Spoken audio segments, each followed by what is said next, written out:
Are you ready?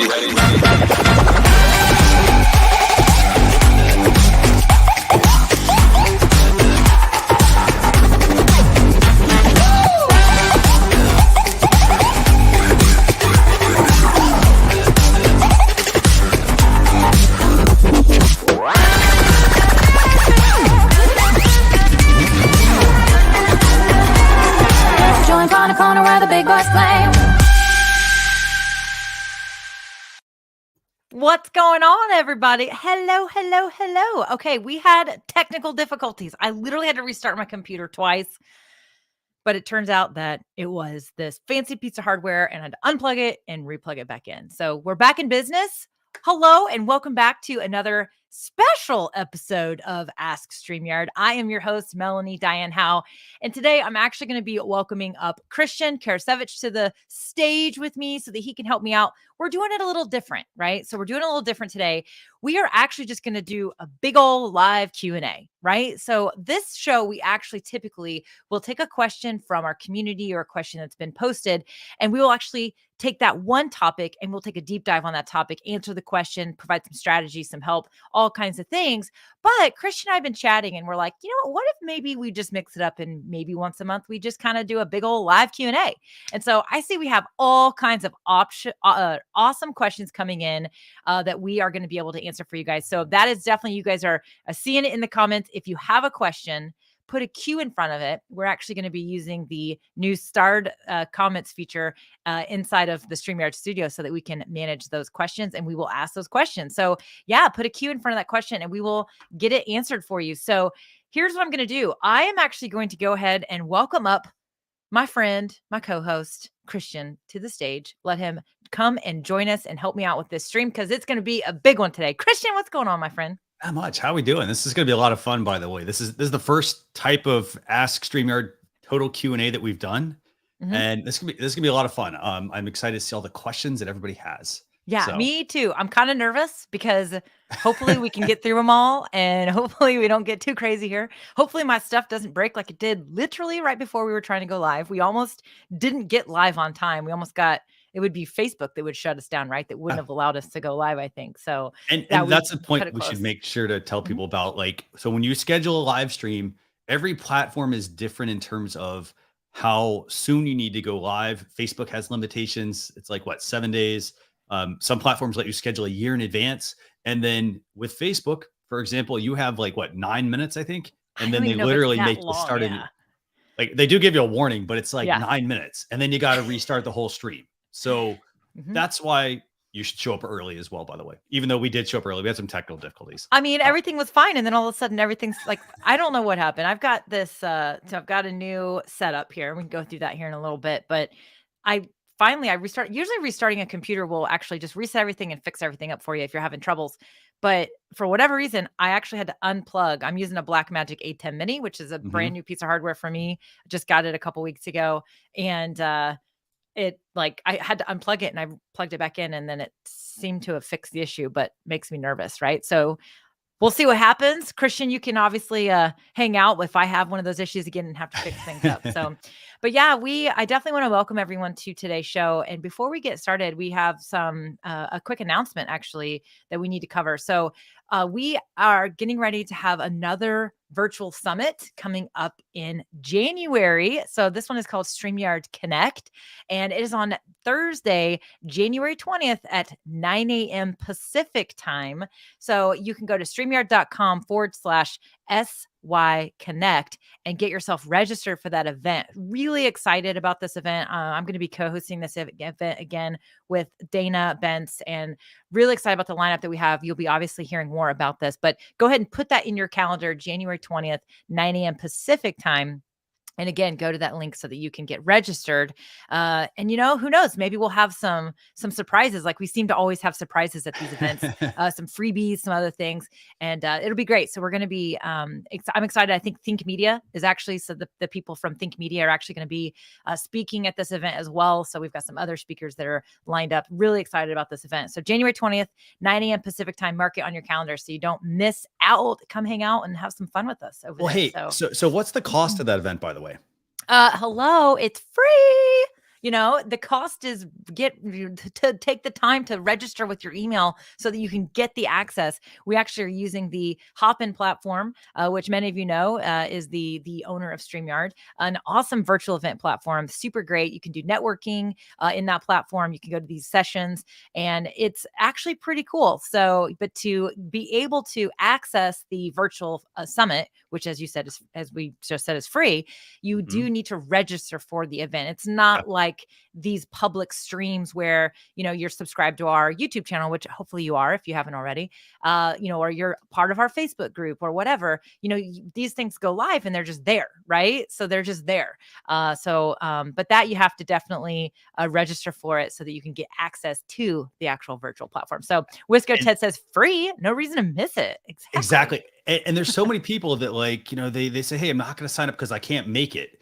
And the thing is, that also often gives you access to a replay. You and I think before we've given out like asset packs and things like that with some really cool graphics, and people were able to get that if they attended. So, attended in the sense of like, if you basically just registered. So yeah, totally. Yeah. Some freebies. And I think that there are some things like that planned, of course, for this time as well. So, I am pretty excited about 2022, Christian. I'm curious what your thoughts are. Are you ready for next year? I know you're kind of taking this week off a little bit, but I'm so super grateful that you joined me for the show today, of course. But are you getting all geared up and ready for 2022? Speaking of geared up, you've got that part right. Yes, I am getting geared up in the sense of I've got some new equipment I'm going to be working on in the next week or so to make my streams easier, maybe make a few enhancements, tweaks here and there. But yeah, I'm looking forward to 2022. Oh, yes. I'm pretty excited. I personally, same thing, geared up. I feel like 2021 was the year of gearing up for me. Certainly have made a lot of changes to my setup and to just the way everything looks. I mean, if it was funny, I was actually just looking back at my streams from about a year ago, and I was literally using a Logitech Brio camera, just a webcam. And I've changed my webcams, and I've changed my audio setup a few times. And of course, my background, I've added lights and couple lava lamps and all the fun things. So, it's been a lot of fun. 2021 was definitely the year for me of really just changing my tech. And in 2022, I'm pretty excited to really focus on my content and just, bring it home and just really have a lot of fun. So pretty excited about live streaming. I think there's a lot of cool things going on. And so we're going to answer some questions today. So I know we've got some questions already coming in.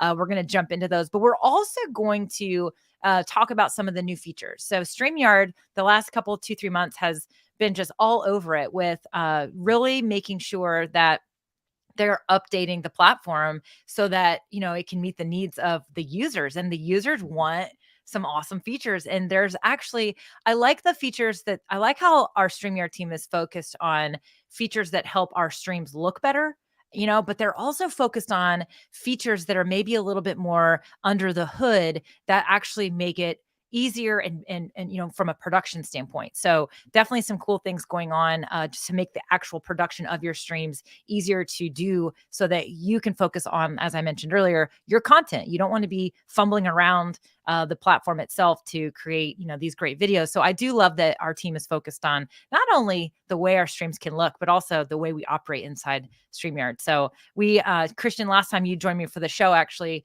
we did I think it was a 3-hour marathon stream. We went for a long time, and we went through a lot of those features that were released earlier in the fall, but we've had more features come out since then even. And so just the most recent feature being the solo layout that has the wallpaper frame shown up for that. So I think we can show that. Yeah. So this is the solo layout with the background being displayed through. So all this really is it's taking the original solo layout, which used to fill the whole screen, and it's actually bringing it in a little bit so that your background is showing up. So this is obviously done in the settings, but we'll be going through a lot of these things with you guys today, letting everybody know what we've got going on. But before we do that, let's do a quick check in the comments and see.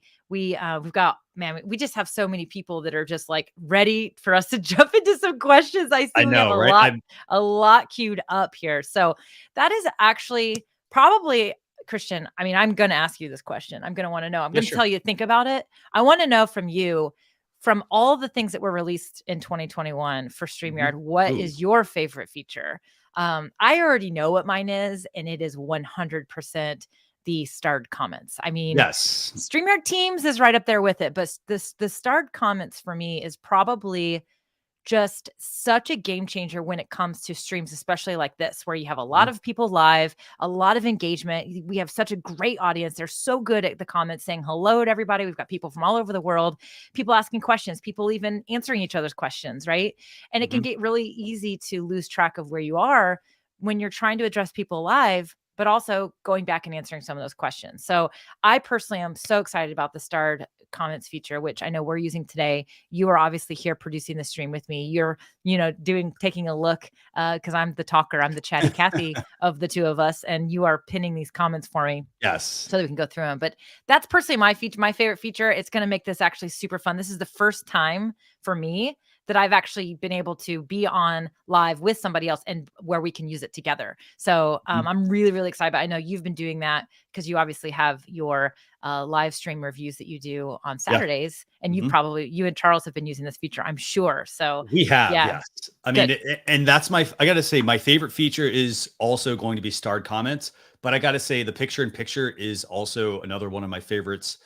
Personally, though, it really depends on what you're doing. So if you're giving like a tutorial, picture-in-picture is great for that. For example, where you want to be on screen and be talking about whatever it is you have up. But personally, starred comments, I mean, we have 26 plus questions right now already queued up.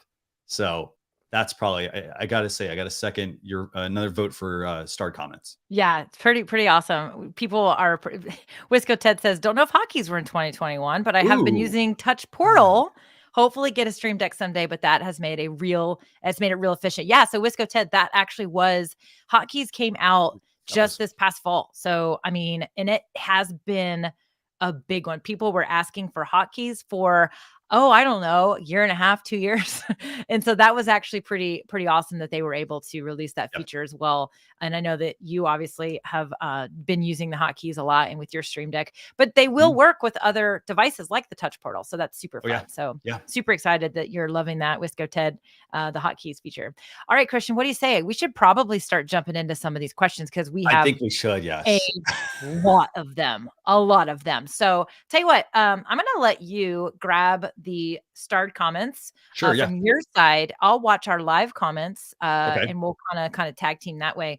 That's actually what is great about this, is that if you are going to have someone help you, if you're doing a show together, kind of define some roles, like who's going to kind of do what. That definitely helps. And Christian and I may trade off here a little bit, but definitely do that. Now, before we do that though, Jeremy V says, are starred comments available? Yeah, these are available to everyone. So we can demo this, of course, here in a little bit. We probably even have a question about them, but they are absolutely available to everybody. So you will see a little star in your comment inside your studio. And if you click on the star, it'll put it into a queue. And that's actually what we're going to be doing today. So super good. Awesome. So, all right, Chris, so how about this? Let's start off with this question. So this is from Payo Time. He's asking, does the summit have a focus? Does the summit have a focus? It is going to have some community stuff in there. I think we're going to be talking about some of the engineers that we have, what they're focused on and what they're working on for the summit.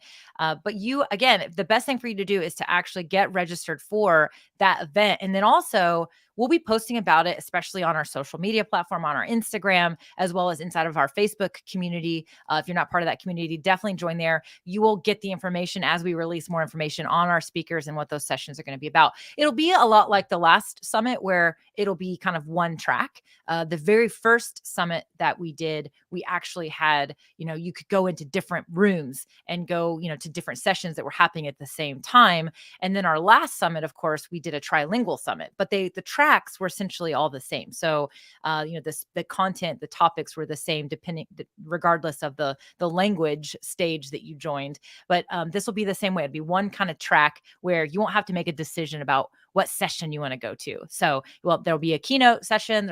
We'll obviously hear from Dyann and Gage, of course, some new fun information that they've got, probably some big announcement there and some plans for 2022. But then also we'll have some keynotes that are going to come in and talk and help you guys level up your live streams and level up for 2022. So, but as far as a theme, Not necessarily, but definitely join it.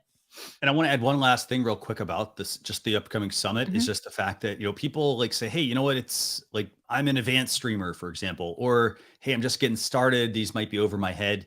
Here's the thing. You can take a lot away. I like just going and listening to people because they're people that are successful at what they do, at their Mhm. craft. And there's always something that you can learn regardless of what skill level you're at. So Yeah, I totally agree. And I always I that's actually what I like about the way that we structure these is that we are absolutely aware that many of the people joining are going to be just very much early stage, very much at the beginner level, along with some people that have been doing this for a long time. And as you mentioned, there's always something to learn. There's always something to be inspired by, no matter what. It's super, one of those things that it's just, I love it. There's always, you cannot stop learning. And that's definitely in this space when it comes to technology and marketing and live videos. There's just always something that you can be enhancing or changing or just, I don't know, leveling up, if you will. So, all right, well, let's get going because we've got all kinds of questions. we do, Okay, so yes. Christian, let's get after it. Let's go for the first one here. Okay, so the first one I have up, and I'm gonna just take these in just random order here. Okay. So Paranormal Gateway Paratalk is asking more of a feature request, the possibility of having the option to do a snapshot and record a video while doing the live show. So I think what Paranormal Gateway is talking about is essentially, because we obviously can go live using StreamYard. That's what we're doing today. We're multi-streaming. We're streaming to Facebook, to YouTube, to LinkedIn. We're even over on Twitter. But Mhm. you can also use the StreamYard Studio. So all the same features, having overlays, playing videos midstream, having a custom background, sharing your screen. You can actually do a record only. So you can actually create really great videos using a lot of the same production elements that we use in our live videos. But I think what Paranormal is asking is saying it would be nice to have an ability to be live, but then also say maybe like start recording a clip of this particular live and then Yeah. of course end that clip. So that would be fun. That would be cool, especially if you know how you want to repurpose your live videos.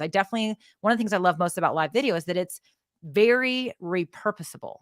And meaning you can take these clips. So, for example, we're going to be answering a bazillion questions today. Well, many of those little segments where we are answering a question could be taken, and that one short clip where we answer the question could be cut out and maybe posted over on Instagram, for example, or in our Facebook group, for example, as small little bits of helpful information. So I think it's a fun idea. But here's the deal. Those of you that have really good ideas like that for feature requests, go over to streamyard.com/contact. You're actually going to see a link there where you can actually submit a feature request in a form. And our dev team, our engineers, they're looking at those feature requests. They love to hear your ideas. You all have such great ideas. And they will look at those and vet them out and make sure that it meets, our 3 core pillars. Because we can't do every feature request because sometimes it can take us away from what our mission is about what we want the platform to be. But the team loves hearing all of your feature requests. And that's a great idea. So I would definitely submit that one for sure. Fantastic. Okay, so let me keep running through these. Okay. So how about this one? So this one's coming in from Abhishek Mani Tripathi over on LinkedIn. They want to know any plans for adding background music to your streams. Well, I don't know if you have a more up-to-date answer to that question. I do know that it is in the queue. I know On the that, roadmap, yeah. yeah, it is absolutely on the roadmap. The development team is working on it. I do not have an update as far as when that will be available. I'm sure that, it will be the option of some particular songs that are in, the StreamYard studio itself. I don't know a lot about, I just know that they are working on it. And that's a very exciting feature because a lot of people have asked for it. Now, when it comes to music, if there are ways you can use StreamYard to stream music. In fact, Mhm. the easiest way would be to, if you have, let's say, a subscription to Epidemic Sound, for example, which is a web-based platform that gives you access to all kinds of songs that you can play. You can actually share your screen, share the audio, Mhm. then go into solo layout or whatever, and it will actually play the audio in your stream. I've actually done this before I was using my Wavelink application. We also have some great videos about how to use loopback, about how to use voice meter as well over on the YouTube channel that will actually give you some ways that you can actually play background music while you're streaming with StreamYard. It's absolutely possible. I do it. I play music. I use the Wavelink application because it's Elgato's kind of virtual sound mixer that they came out with, that as long as you have either the Wave 1, the Wave 3, those are 2 USB microphones that they have, or if you have the Wave XLR, which is their XLR interface, you actually have access to that free application that will allow you to play background music, stream music, play sound effects and things like that. Or of course you could do like what you have. You could have like a piece of hardware, like a Rodecaster Pro, which I know you have, Christian. So there are certainly ways to do it, but as far as it being a built-in feature, it is on the roadmap. I just do not have an update exactly when it's going to be released. Yeah, definitely on the roadmap. But I would say this, I mean, here's the thing. Don't let that stop you, because there are other solutions that you can do to add background music. For example, like you mentioned, the Rodecaster, voice meter if you're on a PC, and loopback on a Mac. There even is a trick where you can add a browser tab and share the browser tab and play that as well. But I put videos in there for that. Sweet. For those of you who want to learn that. Okay, awesome. So let's see. Let me find. There's so many questions. I know. I'm so glad you're here to help me. Okay, very easy one from Jaden Sue 0428. Can't make the summit. No problem. Just do us a favor. Just go register StreamYard.com/SY Connect. I got the right link, right, Mel? Yes, that is it. SY Connect. Just register. And then that way, when you're finished, if you can't make it, we'll make sure that we can get a replay sent out to you. So, okay, let's see. What else do we have? Let's see. Here's speaking of sound, here's another one from Payo Time, LA Rams YouTuber. Is there a user-friendly soundboard you would recommend for adding sound effects and music to your stream? Well, you use the Rodecaster Pro for this, correct? Yeah. Yes. That is a piece of hardware. Now there's lots of options out there. Personally, I've not really shopped for a lot of those because I don't use hardware. As I just mentioned, I'm using software. So why don't you first talk about the Rodecaster and some other ideas maybe that you are aware of. And then I can even, I can actually pull up my how I do it and show people how I do it as well. Yeah. So for those of you who want hardware, we mentioned the Rodecaster Pro. It's literally a physical mixing board. It supports up to 4 mics. It has the ability to connect a phone. So if you want to make a call-in show, it can do that. It also has sound pads as well. And you can also route music through it as well. So that is one option if you're interested in the hardware side. Another option, this one is for Rodecaster, PC, and Mac. If you're interested in just a PC solution, there's something called the Go XLR. It only works on PC. It lets you do some cool things with your voice, but also obviously route music in that way. And then another solution is if you're a Rode microphone user, they have a program called Rode Connect. And what it does is it takes a lot of those physical mixer features and puts it in their software. So you can also route audio and things like that way as well. Personally, though, I still lean on loopback and voice meter because they allow you to do custom sound streams. So for example, if I don't want the browser audio to come in and I only want audio from, file to come in, I can just do that. And I don't have to worry about, mixing different types of audio and getting the wrong audio coming into the stream. So that's what I would recommend. Mel, you would recommend obviously the software that comes with your Wavelink mic, right? Yeah. So I actually use the Elgato, as I mentioned. So if you have an Elgato Wave 1 or an Elgato Wave 3, those are USB microphones. I will go ahead and say this. I've been thinking about this a lot.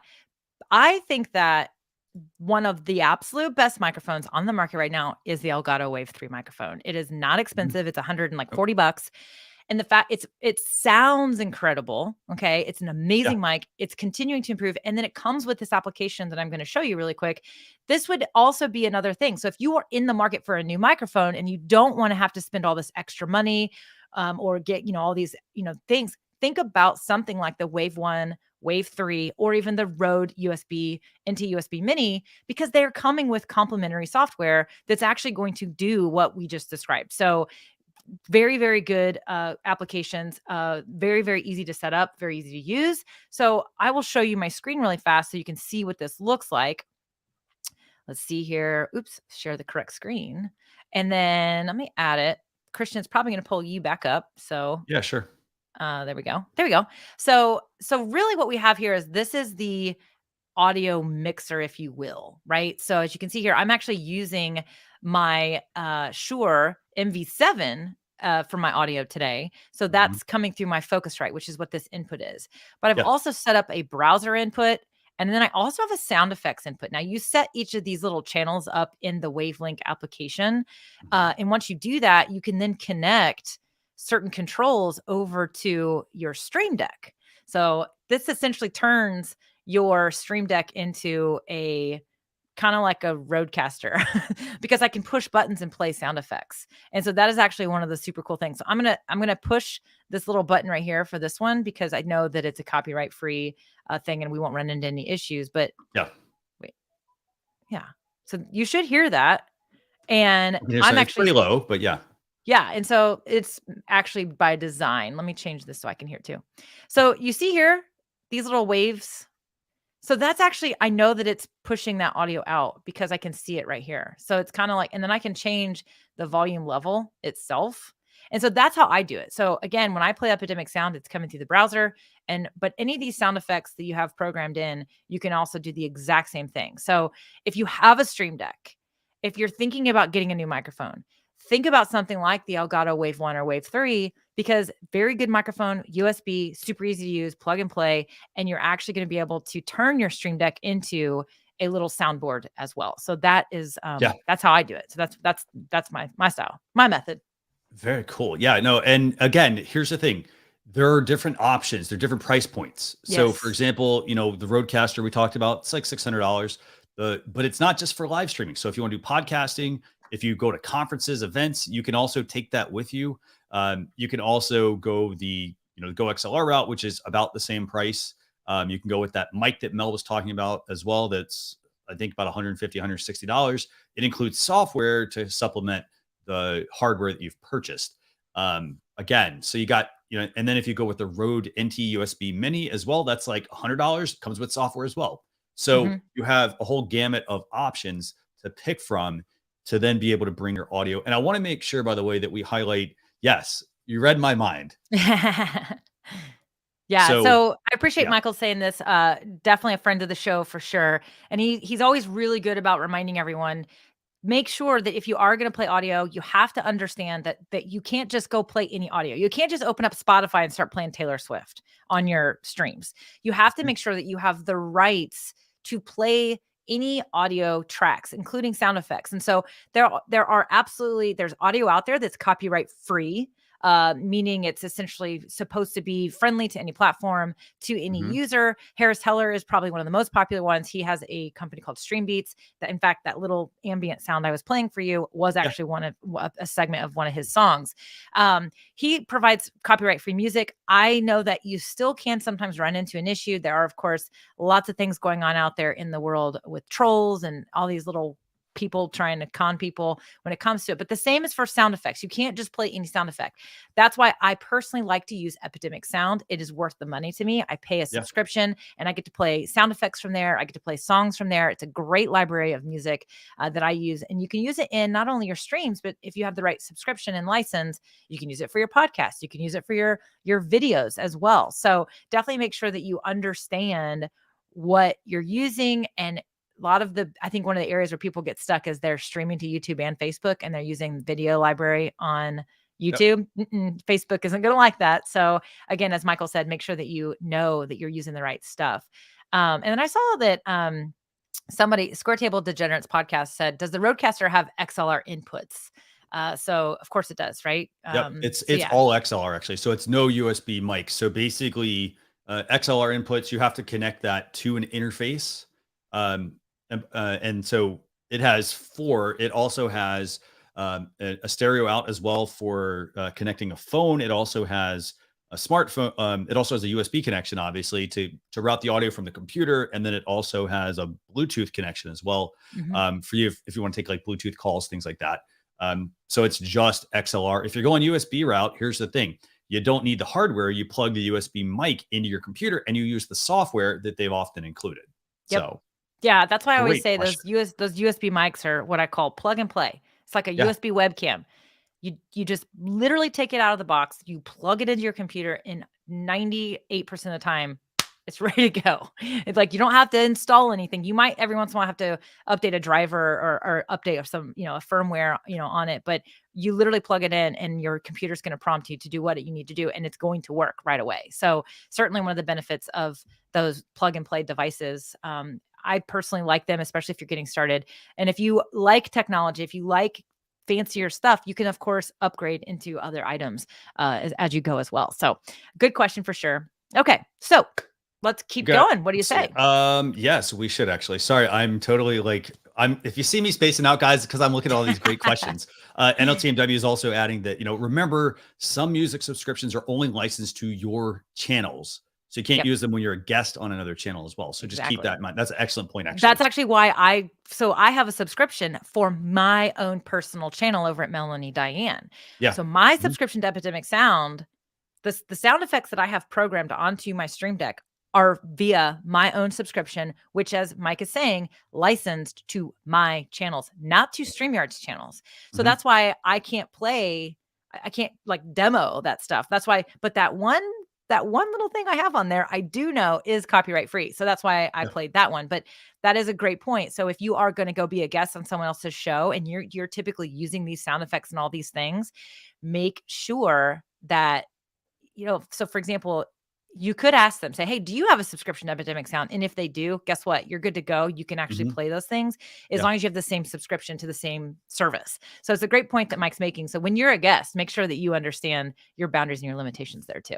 And one last thing I want to add to that is make sure you buy the right type of license as well. Yeah. And that means, for example, if you're in the business, if you're running a business, even though you don't make money, they still want you to buy a business license. It doesn't mean, hey, I get to buy a personal license. Personal license means I can make it and I can share it with my friends and family, but I'm not monetizing it in any way. So just keep that in mind. Yeah, absolutely.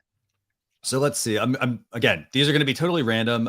This is a question from TRY Ertigrel by PTV. How do I add countdown in StreamYard? What do you suggest, Mel? So as far as the countdown, you have a couple of options. So a countdown for streams is a great way to start your live stream, especially if you're multi-streaming, because when you're multi-streaming, let's say to Facebook and YouTube, when you click go live inside StreamYard, that stream is actually going to typically start on YouTube a few seconds before it starts on Facebook. So if you click go live and then you start talking, the beginning of your live could be cut off over on Facebook, for example. So one of the best ways to just make sure you're good to go everywhere. Also, when you click go live and you're live, unless someone is legitimately sitting there ready for your live stream to start, and if you scheduled it in advance, they could be. Most of the time, most live streams takes a few minutes. It takes a little bit of time for people to really start joining the stream. When we first clicked go live today, we were at like 30, 40 people. We're all climbing up to, we'll be on our way to 100. In fact, even probably here in about 20 minutes, we will be well over 100 live viewers. Yeah. That is typically the way it works. So the countdown's also another way to kind of do a little bit of a stall tactic to give people time to join your stream. So there's a couple of ways you can do it. The easiest way you can do this with StreamYard is actually every StreamYard user has a countdown already built into your stream. So even on the free plans, everybody's got this particular countdown. Okay, so you got that, right? So everyone has that. But if you want to do your own custom countdown, you could actually upload, if you're on one of our paid plans, so any of the paid plans will allow you to upload your own videos. So you could use a design application like Canva or others out there, Adobe Spark even. There's a lot. Easel is another great application where you can design and create videos. You can make a countdown timer in one of those applications. We have videos on this on our YouTube channel already. So make that, and then you simply are just going to upload the video clip, and then you will play it. When you click go live, you play the countdown. And at the end of that countdown, when that video clip is done, it will automatically come down off screen. And as long as you are, of course, ready to go, you add yourself to the screen and you can do it that way. That's really probably the best and easiest way to do it.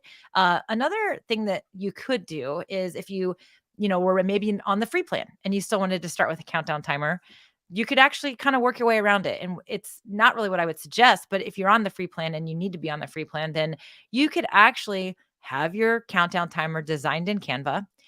put that on your screen, full screen, and then go live and share your screen.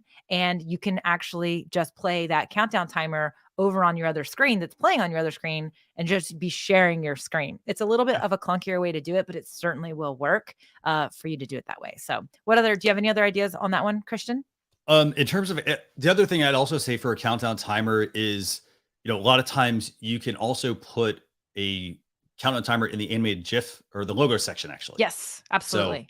So as an animated GIF, again, it's not going to be like, you could try to do a 10-minute timer. I've done a 5-minute one. The only thing you have to remember is that, as this countdown timer that's on screen is going, again, you have to stop it at the end. So it is otherwise going to start over. But that is one way. I also use sometimes third-party tools to bring in a countdown timer as well, because they add some additional features that, there's a lot more features actually that they add that I can enhance my streams with. But that's my other option. So. Yeah, I actually made this little countdown, and then I suggest at the end of your countdown, you add a little like time up, something so that you can then click it off the logo section. So nice. Definitely, that would be an option. I think again, there's good, better, best options here. There's also simple, and then there's complex, right? So if you watch any of my streams over on my channel, I am doing what Christian just mentioned. I'm using a third-party tool with StreamYard so that I can really customize the look. So I'm actually using OBS virtual camera and StreamYard together. And so that way I can actually have a transparent countdown, play some music, have a little dance party. It's kind of what I do. So it's kind of, we just have fun with it. So, but great question. Good questions, actually, additional questions on the whole countdown timer thing. So Syed's asking, hey, we need more countdown timers for the Essentials plan. Again, we give you a countdown timer. At the beginning of every month, we also give out a set of like assets for the month. And that could be, sometimes there's countdown timers in there, there's backgrounds, there's overlays, there's a mix of things. That's over in our Facebook group. And then the other option, Mel, you and I both, I think are in agreement on this, is just to create your own using a third-party tool like an easel or a Canva. So good options there to consider. Yeah, absolutely. I like, so our friend James said, I'd be curious to hear people's reason for a countdown timer. So I know we gave a couple of our reasons. I think that there's kind of some people use countdowns and some people don't. Some people like the countdown. Some people don't like countdowns. I will say that there is a method here and there is a strategy to it. And I do think that having a countdown, as I mentioned, is a great way to kind of warm up your audience, get them joining, get them, ready to go. But I also like countdowns that are engaging, meaning maybe you're displaying comments during that countdown. Maybe you've got banners going during the countdown. You're prompting your audience, your live viewers that are joining, to do something, to be engaged, right? Especially if it's a longer countdown, it definitely needs to be engaging, because people will join and they'll be like, oh, 7 minutes till she's actually going to talk. I'm going to leave and come back. So that's actually why I do a transparent countdown, so that I can dance and I'm engaging. I'm actually smiling. I pull up a comment, I wave, I laugh. My audience has become accustomed to that. So it's kind of become part of my streams. But I also think that it is smart to trim that countdown timer out for your replay, because a lot of those people that are going to watch the replay aren't going to typically want to toggle the controls and fast forward. So honestly, a replay, because they're not able to engage with you live, and because they're literally clicking on the video and it's like, I just want to watch the replay, let them get right to it. And so maybe consider trimming out that beginning of your countdown for sure. So, and actually I have one last suggestion to that. If you're on YouTube and you're streaming to YouTube, YouTube has a feature called chapter markers. Oh yes. And so instead of having to like cut out the timer at the beginning, a chapter marker on YouTube is basically, it's in the description of your YouTube video. You put, for example, if it's 5 minutes, 05:00, and then a piece of text. And you have to put like 3 of them, I think, at minimum. And so you could always just do one at 00:00 and say like, start of stream. And then the next might be 3 minutes. If your countdown timer is for 3 minutes, it would be the actual like link that jumps them right to the point in the video without actually having to watch your countdown timer. So yeah, great point. I'd consider that. I think there's a lot of unique ways that people are doing that and kind of getting people to be able to jump ahead, and it can definitely be fun. So, okay, well, let's keep moving because I know we have lots of questions. So let's we do. Okay. Let's see. So Rita J. Vargas saying, which platforms do you create the countdown on? So I'm a personal huge fan of Canva. I love Canva, but there are other platforms out there. As we mentioned, Easel is another great one. Um, there are Adobe Spark. Is it still called Adobe Spark? There's also Adobe Rush. That is a light version of Adobe's Premiere Pro platform, which is a video editing application. There's is it DaVinci? DaVinci? DaVinci Resolve. Yeah, That's a DaVinci full-on Resolve. video. That's a full-on video I know editor. it is like there's a An ton of NLE. applications out there. So if you are a video editor or a video person, you Yeah. probably have an application that you can go create these with. Mhm. But if you're not, absolutely check out Canva. There's a lot of built-in timers in there. Just it's pretty awesome. That's actually where I've created most of my timers. So super. There's so many out there, and honestly, just Google it and you'll find so many helpful solutions out there. And then, of course, as I mentioned, over on our StreamYard YouTube channel, we have some demo videos on how to do that. Okay, so let's see. Here's a good question from Deo. Any way to improve the green screen function? Needs improvement, they said. Needs improvement. Well, I would be for the green screen function. I actually find it to be work very well. Now, this is your virtual background in StreamYard. So if you have a green screen, that virtual background is going to work really well.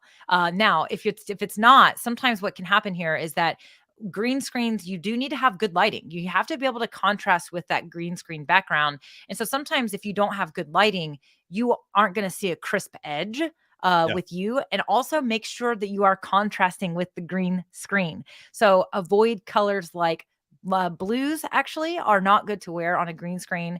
This one as well. Yeah, exactly. Anything that could be anywhere close to the green, that's actually going to affect it. Because what's happening is the technology is saying, all right, everything that's green, we're going to delete that out and then replace it with whatever background image you have selected. And so if there's something, if there's a green on your shirt, guess what? That's going to become transparent and the background will be seen through that spot on your shirt. So sometimes it's what you wear, but also your lighting is really important for that to work.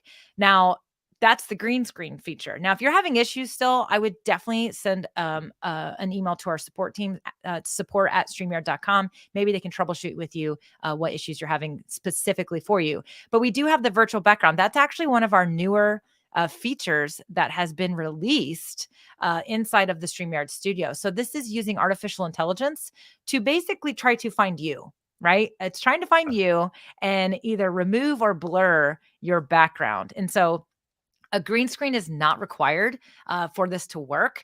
You simply you're going to go into, you know what, Christian, you're so much better at this than I am.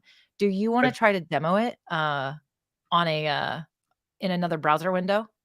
Yeah, sure. Let me You're open always that. so much better. You're always so much better. You're so much better. I always try it and it's like creates inception and it's a mess for the audience. So I'm going to let you kind of get that set up. But so this actually is a feature that came out, I don't know, maybe a month ago, so this was heavily requested by a lot of people because, if you're in Zoom meetings or even if you're using like, Google Meet or Microsoft Teams, they have this built in already. So people were asking for it, especially because a lot of people's guests, when they were a guest on the screen, they were like, oh, I can do that in a Zoom. I wish I could do it. I can do it in a Zoom. So now you can actually blur your background or remove that background and replace it with something else automatically without a green screen. A green screen is still recommended. It's actually still recommended for any of the applications. It is going to work better. Especially, if you want that crisp edge, you're going to need that. In fact, virtual background also needs to be 1080p for crisp image. It should be 1080p, right, Christian? It should, but yeah, it's best for people to have it's best to have a green screen. And then the other thing that's super important for green screens is lighting. Yeah. Like for example, right now, if you see I've got a black sweatshirt on and I've got dark furniture behind me. And my chair is black. I'm pretty much blending in. Yeah. And so, you do need to have some of those aspects. It's not just going to replace everything. It needs to figure out what that difference is between you and the background. And your camera also plays a role in that as well. Yes. So contrast and lighting and your camera quality. So if you're on a basic webcam, then you may still run into again, that it's using artificial intelligence. It's using that. So contrast, lighting, and of course the option or the camera quality itself is important. So Kathy says, I don't see the virtual background option. Is that only in the pro plan? But you're about to demo it for us. So I was going to say, this is perfect timing. Yes. So basically, here's what I did. I went into my broadcast. That's the first thing. So go into your StreamYard broadcast. And then here at the bottom, you're going to see cam and mic. And we're going to select that. And it's going to pull up this. And then we're going to go to virtual background. And then you're going to see some options here. So you're going to see if you have a green screen, like I'm just going to play with these. I don't have a green screen. This is my camera. I'm going to turn that on. And then as you can see, let's just enable something. Let's put this up, for example. So as you can see, like I don't have a green screen, and you'll see it's trying to kind of figure out those edges based off of what's going on here. So, so when I start to see this kind of thing, okay, then I might need to, figure like the sort of the flashing that's going on right now is it's trying to figure out the background. And so these are the areas where you want to try to address them. I'm obviously close to the camera, so it knows what to focus on. If you're wearing blue, for example, here, so you see my hood here. So you see how it's kind of like disappearing. I'm going to switch that to blue, and look at that. It disappeared. So you have to watch out for logos and things like that you're wearing when you are using the green screen. The other thing I would honestly do on something like this is if I'm doing this and I'm like, well, it's not like doing the best job without a proper green screen, I might just use the blur feature. Yeah. And then add just a little bit of blur to my background so that I can create that, unique look, I think, to my stream versus having to constantly, because remember, when you use a green screen, it also uses a lot of processing power in your computer. Yes. So that is actually something that I think a lot of people aren't aware of, is that it is your computer is having to work harder. It's having to think more. The browser is having to work harder to figure out how that's working, right? And so good. I'm glad, Kathy, we were able to show her where that was. This is available to all plans, including the free plan. So definitely everyone should have the virtual background. I agree. The blurred background, I think, is actually one of the better ones to use. Here's the other thing to think about. If you're going to use a virtual background, it is going to look fake no matter what. I mean, there is no perfect technology. It's still going to look fake. And so think about how what that's going to provide to your audience, right? What perception are you providing to your audience? And so if you don't love your background, if you've got maybe stuff in your background that you don't want to be visible, maybe consider using that blurred background instead of an actual, replacement image. So that's something I always like to kind of caution everyone is, depends on the what you're going for. And just keep in mind that it is going to look fake, even if it's like some cool office setting. It's never going to look real, right? People are usually going to be able to tell it's a green screen. And I want to add one last point on that, actually. And it's the fact that when you change out the background behind you, like I'm in an office chair. So you have to think about where you're like, if I put a green screen and put a field behind me, for example, and I've seen this, by the way. So you have to think about it like that. Like, hey, would I logically be in a field broadcasting with my microphone in the shot? And the answer is no. So if you want to make it look real, this is like, everybody watches movies and TVs and TV shows. If you want to make it look real, you need to have those facets to make it look real. So for example, if I'm going to, need to be in a place where my chair does not need to be visible, put a stool in place and use a stool where that way the office chair is not in the setting so that you can make this shot look as real as possible, like you're coming from that location. Yeah, so, totally agree. Great question. Totally agree. Okay. Amaro wants to know, Amaro wants to know, are you using a green screen? No, I am not using a green screen, and I can prove it. Get in my background. No, the lava lamps are real. Everything's real. I'm downstairs in my condo, and that door is to my garage. So hopefully nobody walks in. Sometimes that happens, but that's okay too.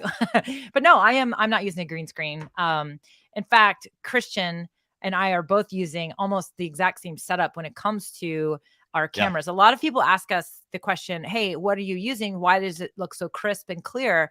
We are using a more expensive setup. So I'm using a Sony A6100 with not the stock lens. I'm actually using a pretty expensive lens that is giving us that blurred background. It's also really great for color contrast. I was like, whoa, I heard a little. That was me. Sorry. I was gonna say, okay. I was like, oh, what's going on?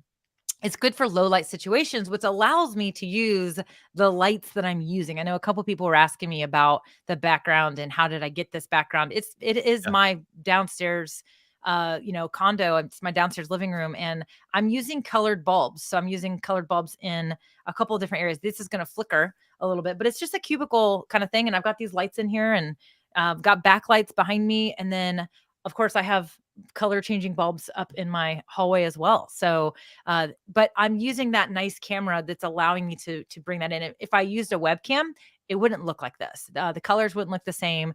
And so if you do want this kind of look, you are going to need to kind of upgrade a little bit of your setup. So, and I'm using the lens I'm using is the Sigma 16 millimeter 1.4 f1.4 lens, which you are using as well, I believe, Christian. Yes, we basically have the same camera, similar lens, and I think. And the other thing I did was I've dialed in my settings on my camera quite a bit. But again, it also comes down to lighting. Lighting is super important. Oh yeah.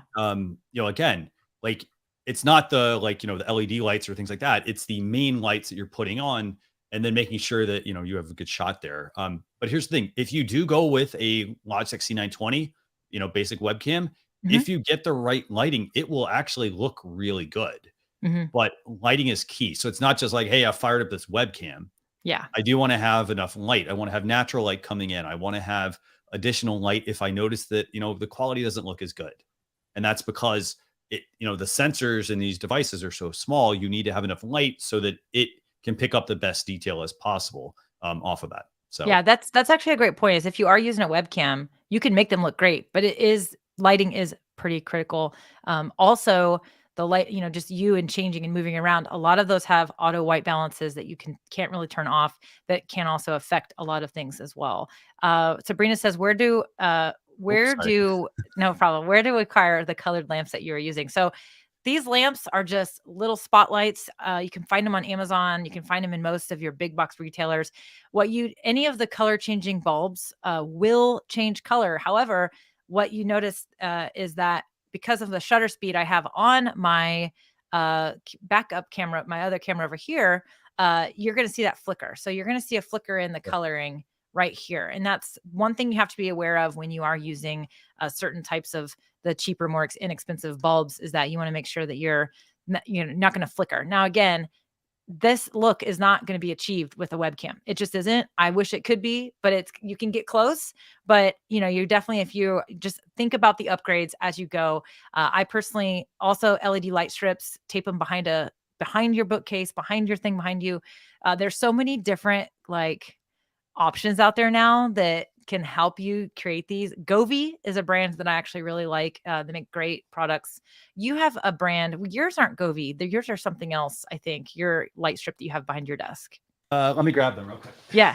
So Christian has a LED light strip that he has taped to the back of the desk. I actually used to have that. Yeah, there you go. Just one of those light strips. So you can get these in all kinds of places now.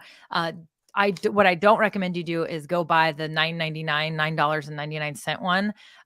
Those typically are very, very mass produced, and they really don't last very well. So definitely step up to something like a Govee brand or a Philips brand or something. You're going to find a lot more success, I believe. So, okay. We could talk about that probably for an hour. So let's keep going. Let's keep moving. Let's go to the next question. I'll let you kind of pick it and we'll go from there. Sure. Let's see. Let me find a good one. We've got a lot of questions, by the way. Let's see. So here's a good one from Kathy. Speaking of lighting, how do you avoid glare when you wear glasses? Oh, I don't have my glasses down here. I got some. Don't worry. Awesome. I've got some right here. So there's a couple of strategies here. So what you see here is that Christian, actually, you're seeing the reflection of his monitors on his well. So that's a big thing you have to be aware of. Right now, StreamYard doesn't have a dark mode. I know that's been requested many times, but you can also just make sure that your monitors are off to the side, potentially. But monitor is a big piece of this when it comes to glare. But the lighting itself, so ring lights or your other lights, you want to look at having them up above and flanking if possible. So what I mean by that is literally flanking. So up here and out. So a lot of people, you have a ring light, of course, that you have right in front of you. Ring lights are very popular. They're awesome. It's a great place to start when it comes to upgrading your lighting. But if you just have one ring light, it's probably going to be directly in front of you. Your best option is going to be two things. Either put it up higher and point it down towards you, Or if you're streaming or doing videos close to a light colored wall, it could be a light gray, it could be white. Actually think about turning that light around and letting the light reflect off of the wall and come onto you. That is going to actually create a much softer look. I personally have one light kind of up over here, and the other light over here is reflecting off the wall. That is actually one of the greatest tips you can use, is to actually be closer to a wall and reflect that ring light or the lights off the wall instead. You're going to notice that you won't get the same glare. But a lot of it is positioning and angles. It's all positioning. Yeah. The other trick you could do that is not necessarily ideal is to take your glasses and to just ever so slightly tilt them. So we'll try this. Tilt them. Well, tilt the back. So put the back up. Like actually tilt them. You mean tilt them up? I mean, see, here's the thing. This is part of the problem. So for example, I have a ring light up here and I have, monitors in front of me. So for example, it's like I could tilt my head down, for example, but obviously that doesn't look right. So I'm going to want to make sure I adjust this. And here's the thing. This is something that you're going to want to, like, my stuff right now is not set up for me to wear glasses because I don't stream with glasses on. These are literally just blue light glasses. Right. So, you do have to keep that in mind. The other thing I'd also say, Mel, in terms of lighting, it's something you want to experiment with. So you don't have to, here's the thing. You do not have to go live to fix your lighting. Just open up a StreamYard studio, add yourself to the stream, put your glasses on, and get yourself in the position of what you're going to be like on camera. And then look at yourself or take a screenshot of it, for example, and then you can make those adjustments directly within the studio. For example, in terms of lighting, the other thing I think I also like is soft boxes. Yeah. Yes. Because soft boxes are not like this hard light. Like right now, I have a hard light directly in front of me. I'll like my glasses. I've got these rings right here. Yeah. So ring lights are specular lights for sure, which is going to have a much harsher brightness to it. And also those blue lenses, those are not going to have the glare resistance on them. A lot of actual eyeglasses these days come with a glare resistant. They don't have quite the same glare as what the reflection of yours is. But so Mike is actually talking about what I was suggesting is you take your glasses and the backs of them, you just point them up a little bit above, and it's going to change the angle, not the position of the lenses on your face, but just the angle of the actual. See that? There you go. Oh, look at this. Exactly. Not necessarily ideal. No. However, it is a solution that is going to angle so that the reflection is going down instead of at your camera. So that is also another solution as well. Yeah. But then your hair looks kind of funky. And then you'll also see they're about right. They're about this high. Exactly. Again, not ideal, but definitely an option for sure. That is a great question, by the way. So it is. Okay, so real quick before we get going too much further, so I just want to make sure everybody knows. So what we're doing today, this is our Ask StreamYard show. We do this every Wednesday at 11 a.m. Eastern. Normally, we actually take a question and we take a deep dive on one question. But today, Christian and I are doing what we're just kind of doing an open live Q&A. So feel free to ask us questions about current StreamYard features as well as your live streaming. We want to help you get ready for 2022 to make it your best year yet. Now, if you have feature suggestions, what I want you to do is hold those for a different place. We aren't going to be able to entertain all the questions about feature requests because we only have so much time today. And as much as I'd love to sit and chat about what y'all want from the StreamYard application, the best thing for you to do is actually to go over to StreamYard.com/contact. Click on the link there. You can actually submit a feature request right there.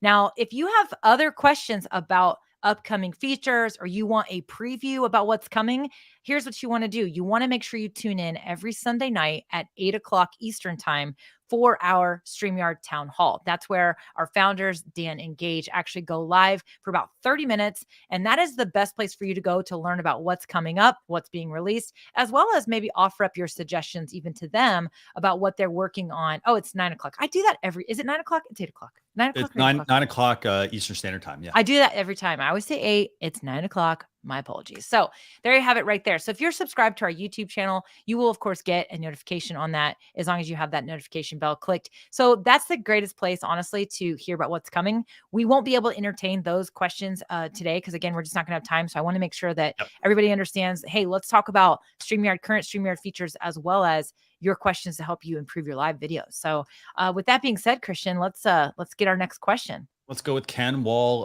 Such Divas asking, can we have a GIF image for our virtual background? No, it doesn't support animations at this time. Right now, inside our studio, you can use a still image. You can upload your own custom one, or you can, of course, use that blurred background. As of right now, I do not believe it will support any motion graphics like a GIF or even an MP4 file. Right. And if you have a feature request, just go to StreamYard.com/contact and send that to us as well. So great question. Okay, so let's see. Here's a good one from Isnipo Gaming. Is this PC good for streaming and playing Fortnite? The Ryzen 7 5700X RTX 3090 16 gigs of RAM and X570 master motherboard. I would say yes, actually. That should be pretty good for streaming. The Ryzen 7, by the way, is a very good processor. The Ryzen 5 is also great. You also have 16 gigs of RAM and a very good video card. So I think that all works really well. That also is good for not just streaming your gameplay, but also streaming yourself, doing meetings, any kind of live streaming that you do want to do. That should work very well for that. So that's a great question. Yeah. And when it comes to live streaming gaming, it is a little different. So you can live stream, you can share your screen. So if you're on a PC and you're doing PC gaming, you can, of course, share your screen. But if you want to stream a console, you're going to need a different kind of capture card. In fact, we have a video about that on our YouTube channel as well, where it tells you how to actually use StreamYard to stream a game. And it goes through the whole capture cards and all those things as well. So RAM is definitely pretty important when it comes to all of those things for sure. So in internet speed, of course, so you can have the best computer in the whole world, the most powerful computer in the whole world. But if you have crappy internet, it's not going to really make a difference. And it's not going to help you with your stream too. So internet's definitely important. Be hardwired in wherever possible to your internet connection. And it's an entire package. It's, it's the internet, it's the computer, it's making sure your computer has enough a good graphics card in it. So it's not just like one piece. And here's the thing. If one piece along that chain is, really good, but some of the stuff is like not, for example, it makes your streams, they might act differently, for example. So you do need to make sure you consider everything that you're putting into your live streaming chain. Yeah. Totally agree. All right. I'm going to do a little rapid fire here and go through some of our questions that we had earlier in the stream. So Paranormal Gateway Paratalk, who's had great questions today. Is there an option to auto zoom on a person who is speaking? So as of right now, there is not an option where, Christian and I are basically producing the stream together. Down below your preview, and when you're in StreamYard, you have the different layout options. So I can go solo to myself. I can actually go back to Christian if I want to. I can go full to his screen that he was sharing. I can go any of those options. I can come back to this. So those, you have to click on those. Now, one of the things that's I think people like about Zoom meetings, for example, is that you can make it set up where the screen's going to change to whoever's speaking. And so when you have a co-host or somebody else on, that is a nice feature to have. And it's certainly something to consider. But as of right now, that's not the way StreamYard works. But you can use your hotkeys as well to change your layouts too. So these are either just keyboard shortcuts, or of course, if you're using a Stream Deck or a touch portal, then you can actually set it up so that you're not having to use your mouse and move around and look around and click. You can just push those buttons and go to those layouts, which is actually pretty nice. So certainly something to think about there, but great question. So My Island Jamaica says, I'd love to record outside events with StreamYard offline, especially on remote. Bad internet, right? Is there any consideration for offline application that would allow for that? So I think what this person is saying, so StreamYard is a browser-based application, which means you don't have to install anything on your computer. There is such a beauty to that. It is so awesome. You can literally use StreamYard wherever you are, as long as you have an internet connection and a browser, so a computer. You can even use StreamYard.com on any mobile device as well. There's a beauty to that. But if you don't have internet, you can't use StreamYard. So even to just do the record only. So basically, to answer the question, as of right now, if you don't have internet, you won't be able to use StreamYard. So there's not right now a on-premise application where you would install StreamYard to your system where you could use it online or offline. So certainly an interesting option. I certainly would suggest you go to that forum and fill that out. to maybe have some sort of, piece of software. That would be a big, long development thing. As of right now, I know StreamYard.com is intended to be and remain browser based for a lot of the pros to that. But if it's something you're interested in, it's certainly worth, asking for and asking about. But as of right now. The other thing I want to add real quick to that is if you're in a place, because I went through this with someone else, they were in a place where they didn't have good internet. And so they weren't able to use those features. What they also did was they recorded the videos manually with their camera. For example, they had their smartphone, they recorded the video. And then what they did was they brought it into StreamYard when they had better internet. So they could still, at that point, they could do a live stream and whatnot. So you do have to kind of look at, what your internet's going to be like. So for sure. Okay. What other questions you got? Let's see here. So we do have a question from Andre. Good morning, great show so far. I used to broadcast live on YouTube with the free version. Yesterday, I updated my StreamYard, and now when I open it, it says recording only. I wonder what I did wrong. That sounds maybe your destination maybe got disconnected. Maybe make sure your YouTube channel is reconnected. The other thing is, if you're having this, if you upgraded your account and something changed, I would definitely send an email to support@StreamYard.com. They can look in your account and make sure that something didn't accidentally get disconnected. My guess would be that if you're only seeing record only, it might be that your destinations got disconnected. So Andre, try to add your YouTube channel to your account again and make sure that it's all good to go there. So the only other thing I could think of is that I hope this didn't happen. Maybe something happened and YouTube somehow, disconnected your connection as well. Hopefully that's not what happened. That might be a little bit trickier. But if you can't get that figured out, Andre, definitely send a ticket to support@StreamYard.com. Okay, let's see here. Rita says, I'm looking to place some running graphic ads as an overlay. Any best practice there? So I would say, I think what she's talking about is sort of like what we did where, we were pulling up our virtual summit overlay. You can do a full screen like that overlay. I like that, especially when you have something you want to highlight and feature. So let me pull that up so I can actually show you what I was talking about there. If I can get to the right place. So this is a full screen overlay. And so as long as you're on one of our paid plans, you can actually create these. Now, design them over in an application like Canva, as we mentioned earlier.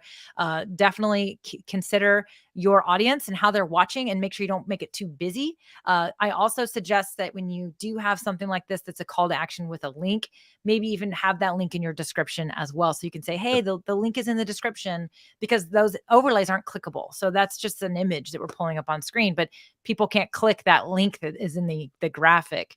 The other thing I would say is, consider using a transparent PNG file. So I actually really like, whenever I have a new podcast episode that gets released, I have this little PNG file. Well, it kind of goes like over the side of me and it's transparent, and I just put new podcast episode. And so I like the transparency because you're still here, you're on there with it, you're talking about it, they can see your face, and it's just an overlay. But as far as an ad, basically I think what she's mentioning is she wants to promote something. My other best practice thought would be don't over promote, because people are on your stream to get value. And if you're just on there just to sell and promote all the time, then you're going to lose your audience and it's not going to be effective for you. But it certainly is. I think there's a time and a place for those promotions. Typically, we like to phrase them as announcements. So we'll say, hey, before we get started, we just want to make sure you're aware of, we have this StreamYard Summit coming up, blah, blah, blah. And then if something is related to it, if somebody asks a question, if somebody brought up Think Media, for example, then we might say, hey, by the way, just as a quick reminder, we have a StreamYard Summit coming up. Think Media is actually our keynote speaker. So find those places where it's appropriate, but don't overdo it. That would be my thought on that one as well. Do you have anything else to add to that one? I definitely 100% agree with you. Don't overdo it, because it's also about building community. And so the more that, people go to your stream and get value, like they're not going to care if there's a bunch of, like, you shouldn't make it all about ads. Yeah. So, there's like, I think we lost Christian. I hope we didn't lose everybody. We lost Christian though. Okay. So Christian, I'm sure we'll be back. I'm going to just keep going. So there we go. So, okay. Sometimes it happens. His internet might have wigged out on him, which might be part of why he left the stream. So definitely let me know that we're all still good here. We're still hanging out. I want to make sure that you guys can still see me. Hopefully it's not on my end. I don't think it is. I think we're good. Okay. He's back. Christian is back. Let me. there were 2 of you there for a second. Okay, I'm gonna. Let me kick my other one out. Are you doing that? Okay, cool. All right, so let me see here. I want to get to our next question. Yeah, sure. To make sure. Let's see. Okay, so this person over in our Facebook group said, I created a countdown timer for StreamYard with Canva stock music using Canva. It allowed me to connect my YouTube account, but not Facebook. Do you think there will be licensing issues on Facebook? So what this person's referring to is that when you are creating a video in Canva, it will say connect right before you download. It's going to say connect your social media accounts. It's only going to ask you for YouTube.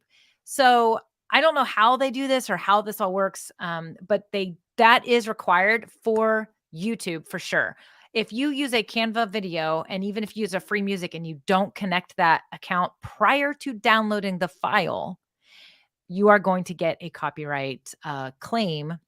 You may not get removed or anything. It's going to basically tell you can't monetize your video at a minimum. And so that will happen. But for Facebook, I personally have never had an issue with any of my Canva created, files with Facebook. So I don't know how Facebook and Canva are. I think it could be because a lot of your accounts, when you create your Canva account, you create it with Facebook. You have your Facebook account connected in there in somewhere in your account settings. So that might be part of it. But I've never had an issue with Facebook with Canva assets ever. So I have with YouTube, but it was only because I didn't connect that account prior to downloading it. So that's definitely important. Great.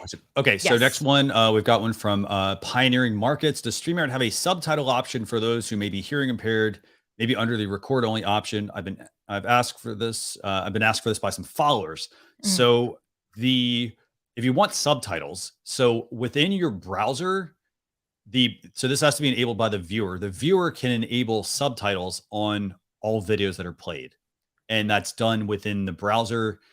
If they're watching, for example, over on YouTube, again, same thing. There is an auto upload or an auto translate option where they can select whatever language they want to watch in, and then YouTube will do its best based off of, your vocals and whatnot to give you a, 100% like translation or subtitle option of it, but they may not. So you have 3 options. One is enable it. They can enable it directly in Chrome. 2 is use auto subtitles on YouTube or your other platforms. And then the third option is to create your own subtitle file, which basically, it can take a lot of extra time, but that's going to be the best way, I think, to do that.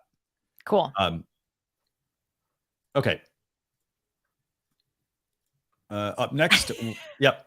I was getting ready to click on it and you beat me to it. Okay, cool. Next question. I'm going through and pinning stuff. So, yep. Awesome. Okay. So our next question is from Stephanie Riles. I'd like to go live in multiple Facebook groups. I prefer that the live event be in an event so that it can be housed in the events tab. What's the best way to schedule an event in multiple groups and use StreamYard to stream in that event? I know I got to sit. I'm already sitting down, but I know this is a tough one. So here's the deal, Stephanie. I hear the whole event piece, and I get that, and I love it. However, I personally do not like this for the UI or for your user experience, and because there's a couple things that's going to happen here. So Facebook's API. So here's the way this works. Facebook is automatically integrated, or StreamYard is automatically integrated with Facebook, YouTube, Twitch, Twitter, and LinkedIn. The APIs are unique to each of those social media platforms. They are in control of how the integration works. Okay. And so we obviously develop code to do integrations. We can pick and choose what we do, but there are some limitations. For example, a limitation of Facebook events is that you have to use custom RTMP in order to stream to an event. So everybody that's kind of trying to keep up here, when you go live on Facebook using StreamYard, it creates a live video post. It's a live video on Facebook.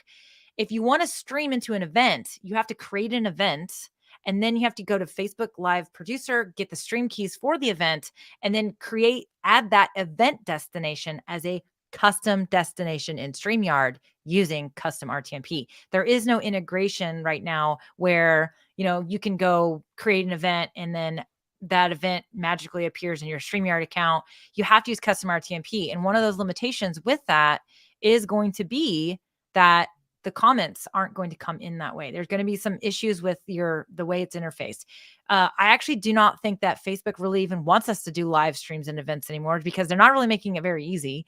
And honestly, the user experience is just going to be challenging, because you're not going to be able to see those comments and read those comments from your people. So if you're going live in multiple groups, in my opinion, would be to you have to be an admin of the Facebook group in order to add it as a destination to your StreamYard account. I would just honestly create a scheduled post and create that, add,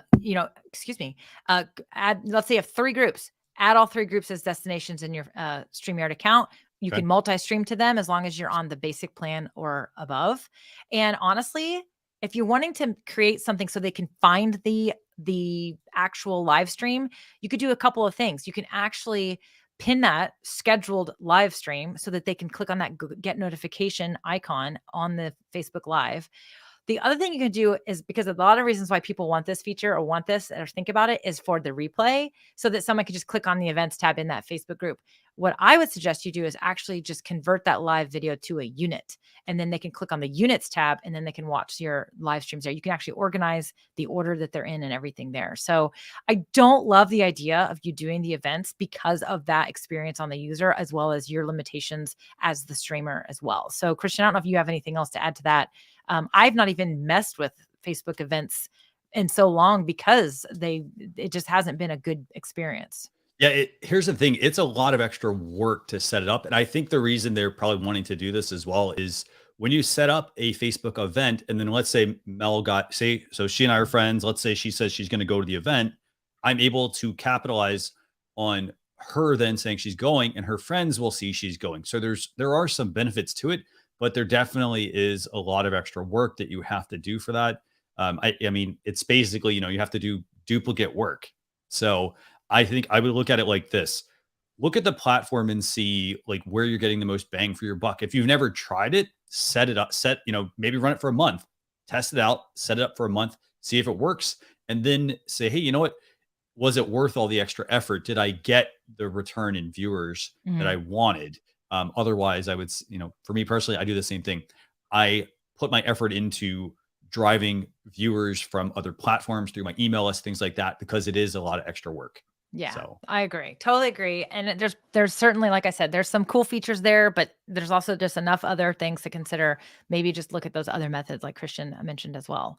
Okay. So Jim says, what would be one piece of equipment to get to up a live stream? Stream Deck, camera, ATEM. Oh, this is actually a good question.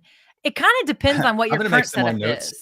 I know. It kind of depends on what your current setup is. But here's what I always tell people. The first upgrade, if you're just getting started, the first upgrade that you should make is a microphone. You should have a good quality microphone, because audio is so important and people don't realize how important audio is. Many people are actually going to be multitasking while they're watching, quote unquote, watching your live stream. A lot of people are actually going to be listening to your live stream. And so if you have good quality, the experience for them is actually going to be enriched. Plus, you can use that microphone for other things like podcasting and whatnot. You will actually find that if you're a guest in someone else's stream and you have a really good mic, they'll be like, wow, you sound so great. People are much more forgiving about camera quality than they are audio quality. If you have crappy audio, they are not going to stay in tune to your stream. It's just not the experience that people want. And video is great, but audio is really pretty important.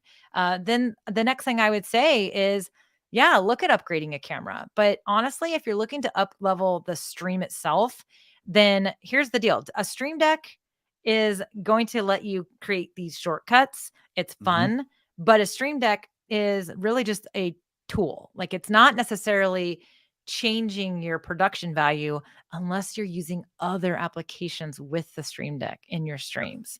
So it kind of, the Stream Deck's great, but you kind of have to have other stuff to go with it. So, the camera, the ATEM. So the ATEM is really only effective if you have more than one HDMI camera, which is not cheap. So again, this setup of me being able to do this and this and this, not cheap at all. Right. So, as far as that next step, it kind of depends on your budget. But I mean, sheesh, we could like have a heyday with this question. But Christian, what are your thoughts? I'm curious what you think.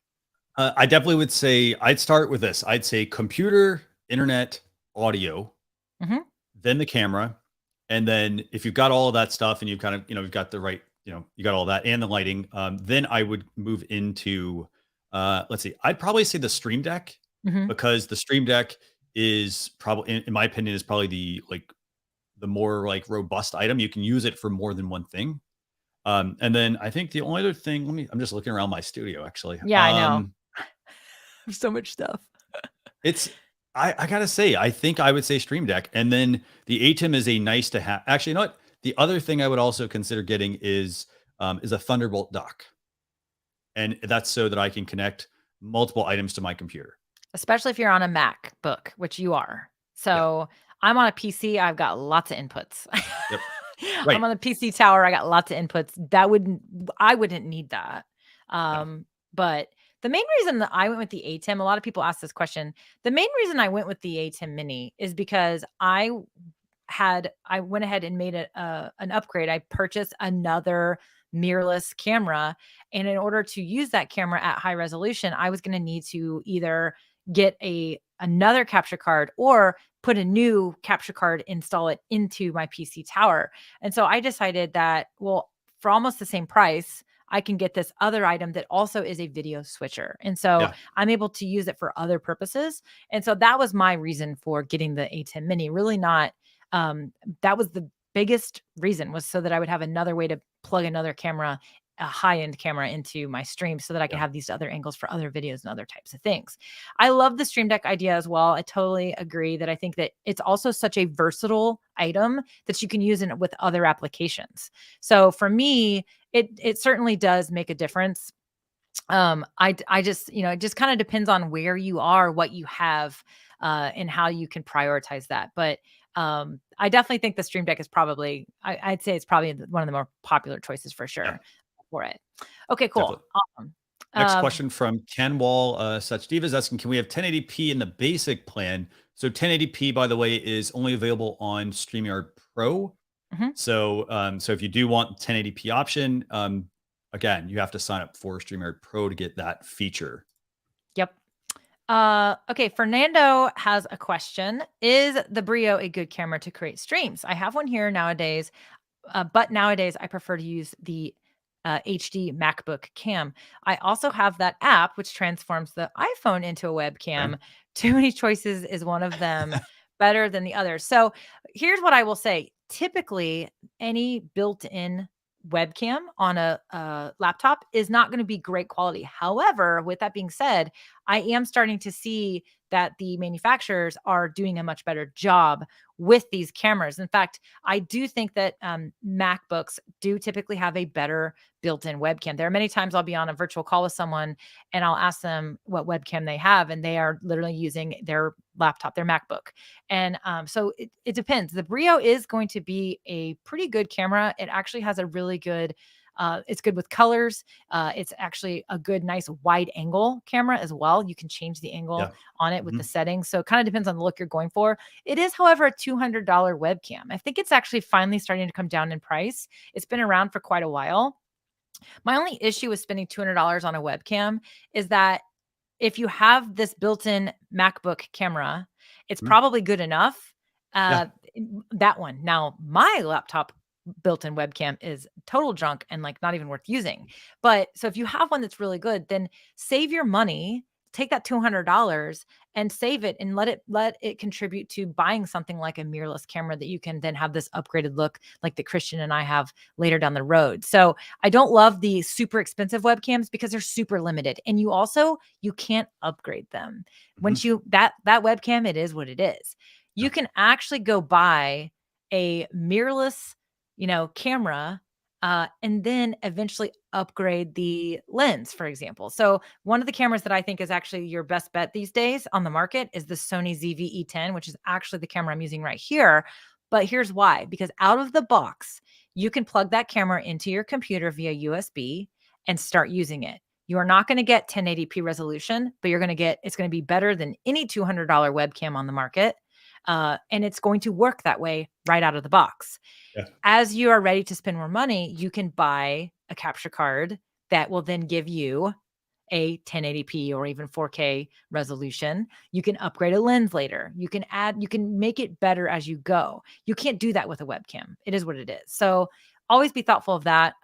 But I love the iPhone. I think the iPhone is an amazing webcam option as long as you have the right application that will let your computer recognize it as an iPhone. We have a video about that. We have multiple videos on our YouTube channel. In fact, we even did that as an Ask StreamYard episode, and we talked about some of the popular applications you can use to use your iPhone as a webcam. So Fernando, I personally would, the Brio is convenient because you plug it in, it's ready to go. You don't need any apps or anything. The phone is going to probably give you a better picture. However, you are going to need the app. And also you have to use your phone while you're streaming, which sometimes can be a little bit cumbersome for people. But you have options all around. If you do decide to get rid of the Brio, sell it or hang on to it and let it be a future behind the scenes cam. That was a long-winded answer. It is. I got to say, though, I have to second the idea of I would not necessarily just go buy a webcam. I'd spend the $200 on something else. I think for the price of the software that you can use to use your smartphone as a webcam, there's free options and paid options. So you right there have $200 that you could potentially put into something else. Totally. So I'd say my options would be if you have the new MacBook M1 Max, they basically have improved that camera with software. So it looks really good. I'd say use that and then move up to the iPhone because you've already put the money in the camera as well for that phone. Why would you go buy another camera? Yeah. So it's a great point. It's a really great question. point. And that's what's so cool is there are so many options these days, affordable options. There's really no excuse for super crappy video quality anymore. Definitely. There's just no excuse anymore. Sweet. Real quick question here about the solo layout. Yeah. When will that be available? Is that rolled out to everyone at this point, Christian? I know you and I both have it. It is, yes. That should be rolled out to everyone. Now, the key trick is this. You have to go into an actual broadcast, go to cam mic at the bottom, and then you will see the option. You'll see a layouts option, actually. Actually, did we demo this or no? I don't think we did. We did demo it earlier. You demoed. Oh, no, we didn't share a screen while we demoed it. How about do you this? want to do that real quick? I got it. Yes. Sweet. Okay, so here I am inside of the StreamYard studio. Oh, I'm sorry. We both clicked at the same time. You got it. No worries. Okay, so I'm in my StreamYard studio over here. I've gone into a broadcast and I went to cam mic here at the bottom. Here, let me hide that comment so you can see this. Okay, so there's cam mic at the bottom. We're going to click on that. And then now you're going to see this layout option right here. And when you click on layouts, basically it's going to give you the ability to enable or disable the solo layout. Basically what it does is it shrinks your camera, gives you wallpaper behind it. Everybody should have access to this. It's across all the plans and just simply check the box. And as you can see, the little icon is switching to what that view is going to look like. So there's the full screen. And then when I turn it on, you'll see the little white border around the edge, but that's it. That's how easy it is to enable. Right now it's either either or. So I'm either full screen or I've got the pinched in view. And there is no hotkey at the moment, but we do have it noted about people wanting hotkeys. Cool. Yeah. That's a good question. Okay. Ooh. Sorry, I totally just sprung a random question on you. Yeah, you did. And it starts out as a music producer. Love it. I'm looking to build up my channel. What would you suggest that will give value to whoever watches it? Oh my goodness. I'm gonna let you kick that one off, Christian. Here's what this should be a pretty easy one actually. So for starters, I think I would look at making some tutorials, and JVlog, by the way, is also helping you out in the comments. Yep. I'd say make some tutorials. I also would say this. I love music. I love making music, but I also don't know a lot of the key words and phrases that people might use. So I'd say to start building up that channel, start making videos explaining what those concepts are and then demonstrate those concepts. So for example, talk about adding reverb. For example, it may seem really basic to you, but you got to remember, if you're trying to go after like the beginner person who wants to get into production, you might be the go-to person. I would also say you could talk about the equipment, kind of like we're talking about live streaming equipment. Talk about what kind of equipment a music producer needs. What is a beginner setup? What's an intermediate setup? What's a super advanced custom setup? And then also maybe offer, like maybe once a week, you could stream about like how to actually, like maybe you do something together with your viewers where they're giving you direction on a piece of music you're making and you're kind of doing it live. So that's what I would do. Awesome. I agree. I definitely think that it's all comes down to your audience and knowing what kind of audience you want to grow and what they're interested in and creating content that serves them. That's a big, big, big piece of it. So, and that applies to everybody. I mean, not just a music producer, that really does apply to just about everybody too. For sure. Awesome. Okay.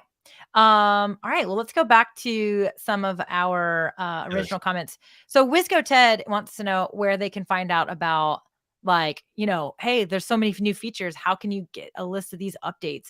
I think that this is actually something that you and I have talked about, Christian, is that we're working on a way to have one place where you can go, where you can see all those updates by date. So, like, hey, pinned comment or starred comments are now available. Here's what this means, and here's what it is. So we're working on that. But meanwhile, the best place to find out about what's going on, as we mentioned earlier, is to tune into those town halls, for sure. And then, of course, we actually have an awesome community member who, Tristan Griffiths, who always posts kind of a recap as well in our Facebook group.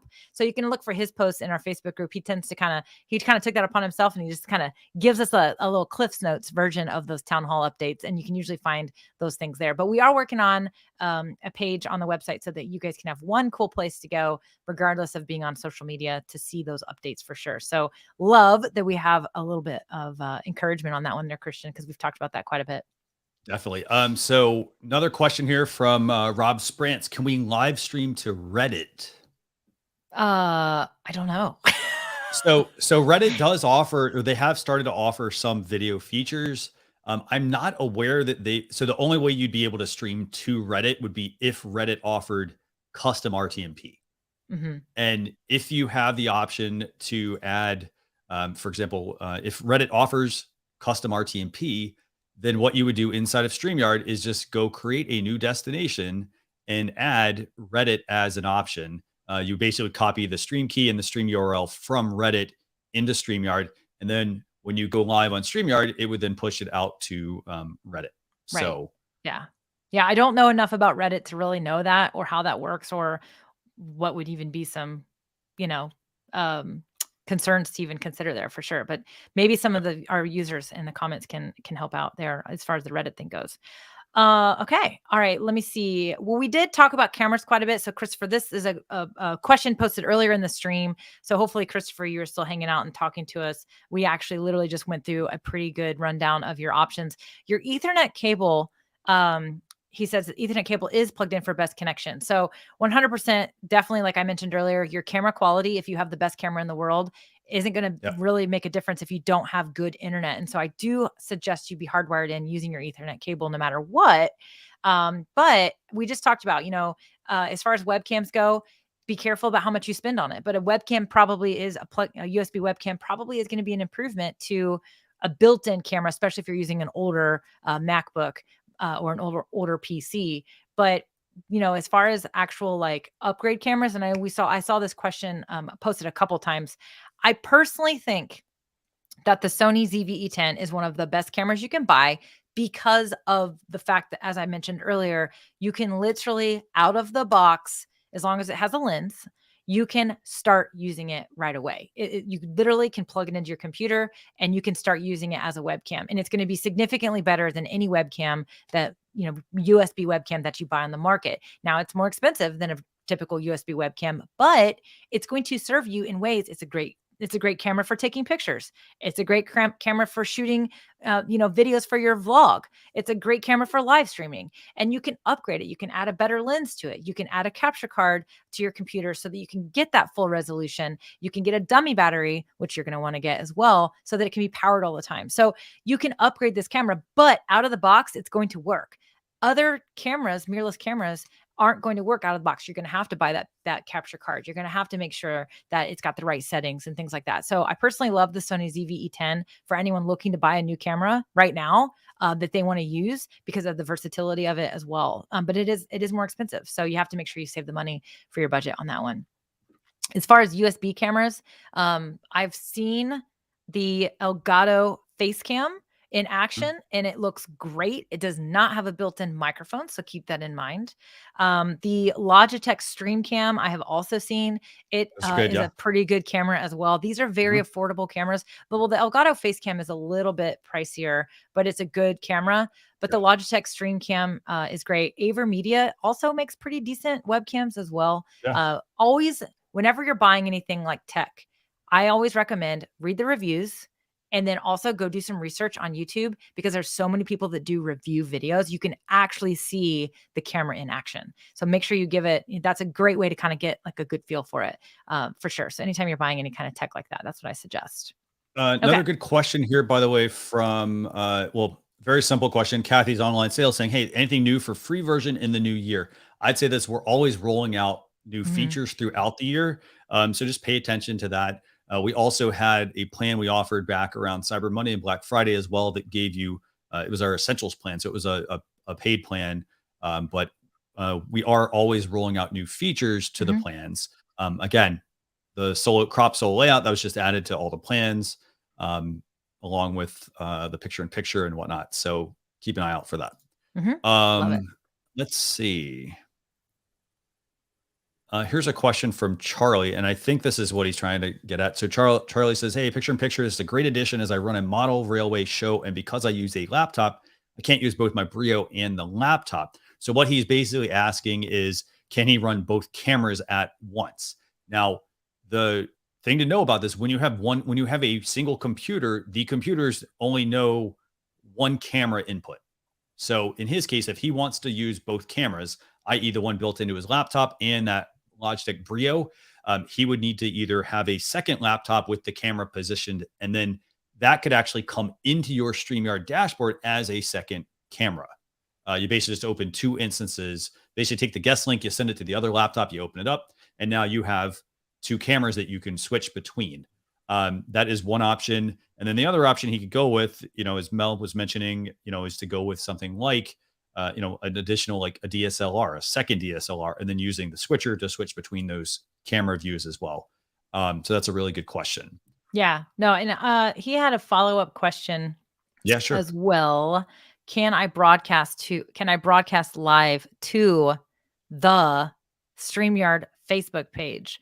Well, Charlie, no, you have to be an admin of a Facebook page in order to stream to it on behalf of it. So same thing goes for a Facebook group. If you want to stream into a Facebook group using StreamYard, you have to be an admin of that group. That is just a permissions thing. That's certainly just kind of the way that social media platforms work. You wouldn't want just anyone being able to stream to your business page. So I think that's what he's asking. But yeah, you have to be an admin in order to set that destination up to StreamYard, so that you can broadcast to it. So, but intriguing question, kind of fun. Yeah. And I think if you have some really good ideas, Charlie, let us know. And maybe we'll create a show for you. I gotta say though, Mel, like that's a really good idea. Like, so I like the point you made, which is basically don't just go stream to Facebook groups and things like that. Like, get permission. Yeah.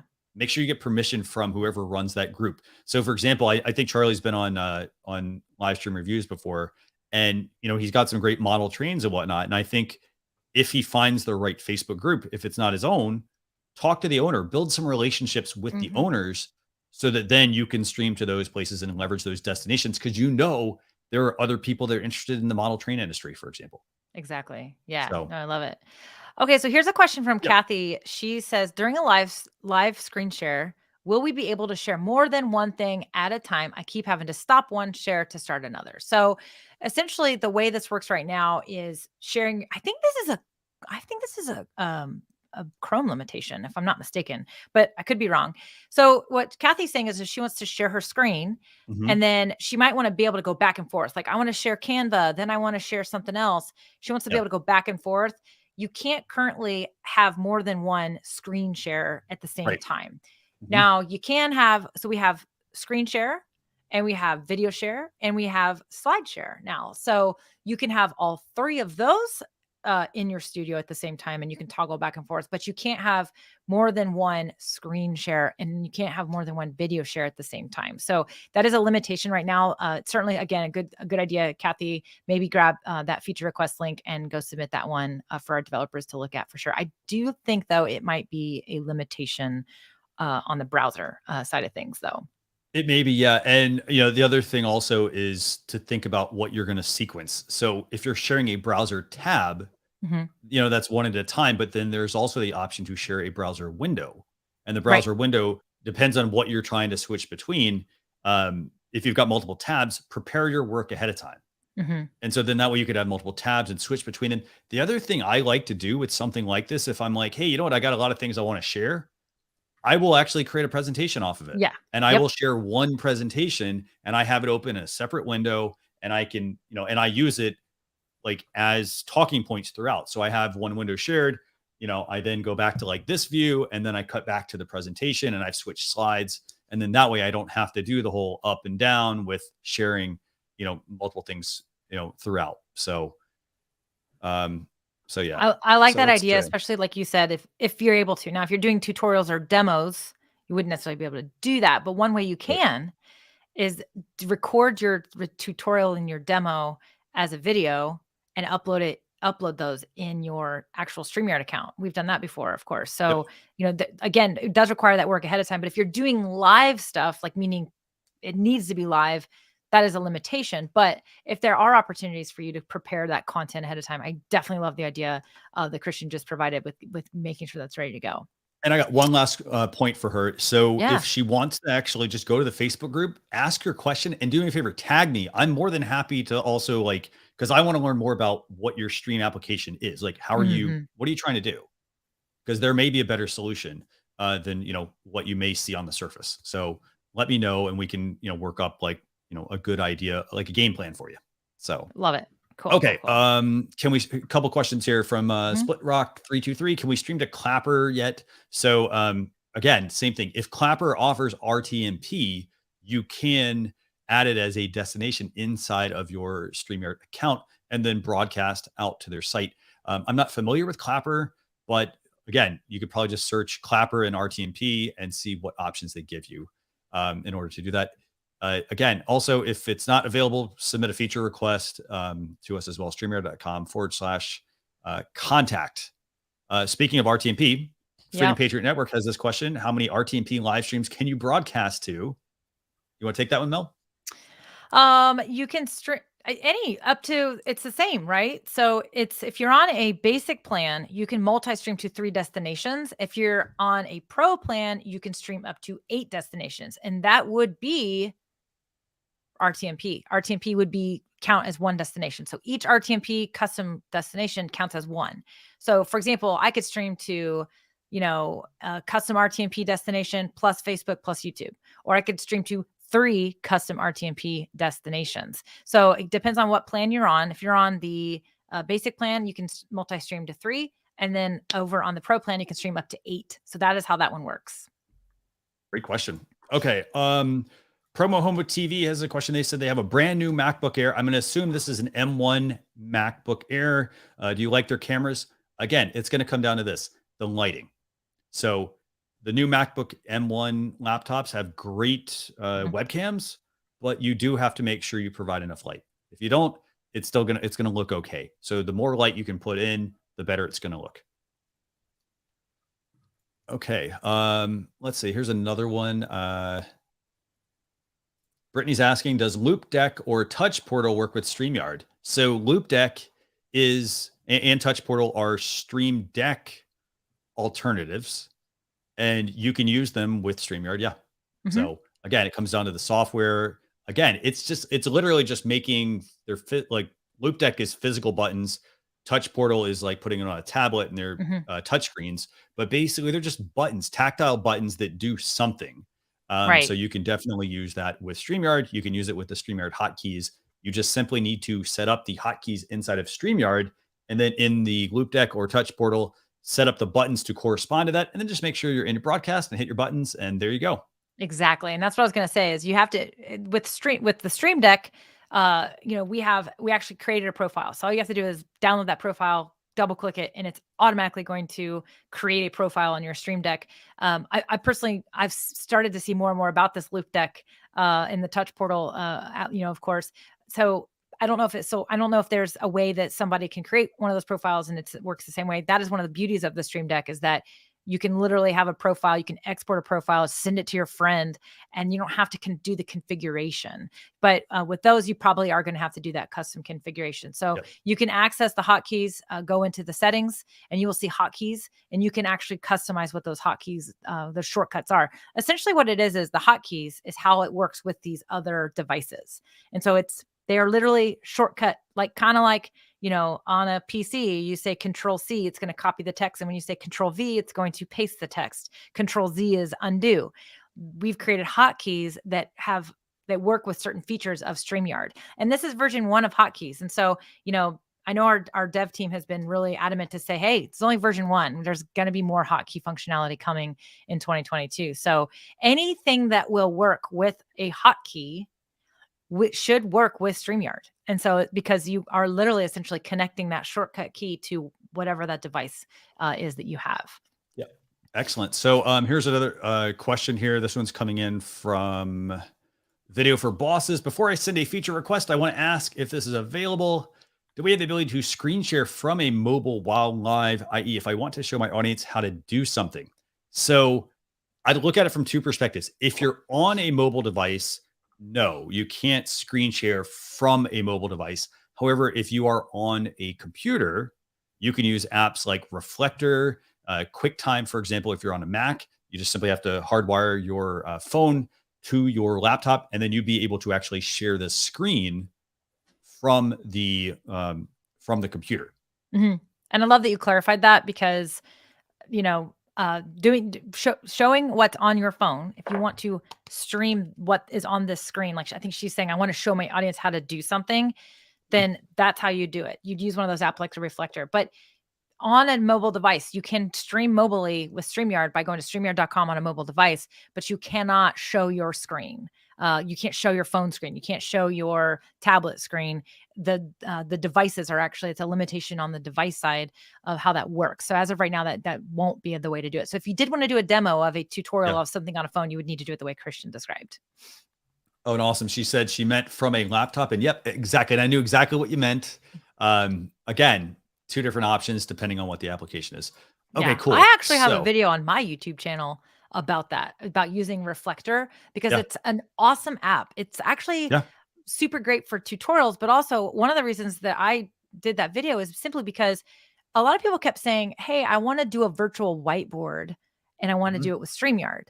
And so you can actually use your tablet, if you will, and open up a whiteboard app. There's a bunch of free ones, and do exactly what we just described. So you would actually mirror that tablet onto your screen using Reflector, and then you share that on your stream, and then whatever you're doing on that whiteboard app is actually going to be displayed on screen to your audience. So it's a really fun thing you can do. You can get really creative, and it's a great way to do. I mean, you want to share pictures that are on your phone, you can do it that way too. So it's anything that's displayed on your screen of your mobile device will come through that Reflector application. Excellent question. Actually, these are, by the way, you all have amazing questions for us. So keep them coming. So many questions, but we actually have about 20 more minutes to hang out with you all today. So we're going to try to go through as many of these questions as we can. Eduardo had asked earlier, how do you stream to LinkedIn? You have to apply to LinkedIn Live and get approved. Once you are approved for LinkedIn Live, you will actually get an email from LinkedIn. And at that point, you should be able to add LinkedIn as a destination to your StreamYard account. And if you have to have a third-party application to stream on LinkedIn right now. You can't just like open your LinkedIn app and go live.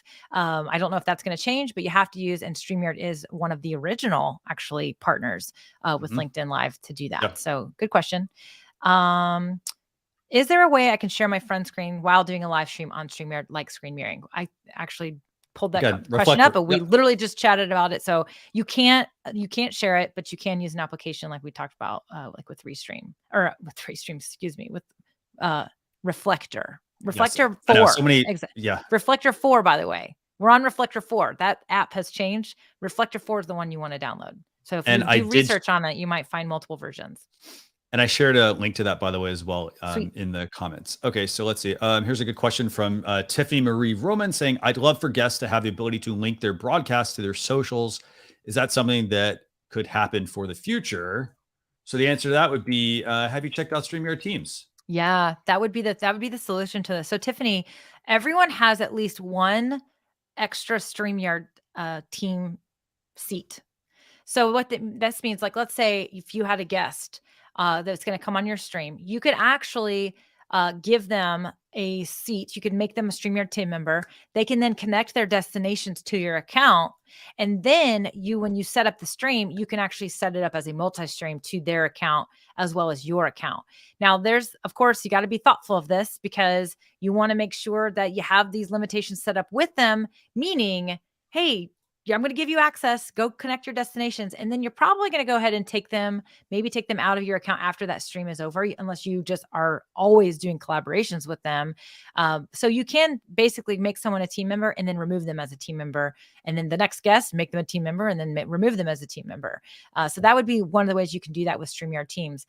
The other way to do this, if you didn't want to give someone that much control of your StreamYard, like just your StreamYard account, you could ask them to make you a temporary admin of their destinations, and then you connect the destination, and then they can remove you as an admin. So again, you have to have a pretty good trust, some trust here when it comes to that, if you want to do that multi-stream function there. So, but that's the current way that I would suggest you set that up as of right now. Very good question, actually. So let me take that one down, and then let's see what else we've got here. So, here's one from Patty Lang, Sacred Mementos. If I use the private stream option, can I invite people to the stream without giving them the link to the actual background? Okay. If I use the private stream, so we're on YouTube. So you can, when you set up a stream in StreamYard, you can change the privacy. So YouTube, you have three options. You can have a public stream. You can have an unlisted stream, or you can have a private stream. And so public is anyone can see it. Unlisted means they have to have the link. It is not going to show up in the YouTube feed. It's not going to be even your subscribers are not going to get notified about that video. And it's not going to show up on your public YouTube page as a video. It's only accessible if someone has a link to that video. This is what people typically use when they want to create they want to do kind of webinars where people have to register to kind of get access to a video or whatnot. They will make an unlisted video. Now, a private video or a private stream is actually not going to be seen by anyone unless they are an admin or a user like a connected user to your YouTube account. So private is literally private to everyone except for the account holder. So if I'm not totally sure when she says without giving them the link to the actual background, when she says background, I don't know exactly what she might be meaning there. But if you do use a private stream, if you stream it privately, no one can see that video. Now, if you have a guest that you're trying to bring onto your stream, meaning, coming on like Christian and I, none of that privacy stuff I just talked about matters at all. You are going to get a link inside StreamYard, regardless of the privacy setting. You can send them that link and they will absolutely be able to join the backstage of your broadcast. All that functionality still works all the same, no matter what that privacy setting is with your YouTube stream. So I think that's what they were asking. They are essentially two different applications. So the privacy setting is a visibility aspect over on YouTube, but the link that you're inviting guests with doesn't matter. If somebody has that link, they can absolutely try to join your stream backstage. Excellent questions. Okay, so let's see. Let's find another one. This is a good one from Chuck. Your head's asking, is there a way to do a test broadcast without people able to view the live show? Absolutely. There's quite a few ways you can do this. One of those is you could literally just go set your broadcast up inside of StreamYard, just set up like a test one. For example, I have one called demo, and then I can go through my motions to see like, okay, how the overlay is going to look, how's the intro video going to look, how's stuff going to play and whatnot. The other thing you can do is you could stream to just what Mel mentioned a minute ago. You could stream to a private YouTube video. You could also, if you have your own Facebook group or a Facebook page or Facebook profile, you could stream to those places as well and set it to private for your privacy settings. And then that way you can see what the live show is going to look like. Remember, here's the other thing. If you're streaming to like Facebook and you're like, hey, I'm also going to stream to LinkedIn, just do one to Facebook. You'll get an idea of what it's going to look like. And then when you are ready to stream, just go live on that channel. Let's see. What else? Oh, I got a good one. Here's a good one. That's sure. Alessandro wanted to know, can we arrange the windows of the host and guest vertically? So here's the way this works. As of right now, you have 1, 2, 3, 4, 5, 6, 7, 8 layout options. Technically, you have 9 now because the solo layout, you get to decide how that's going to look.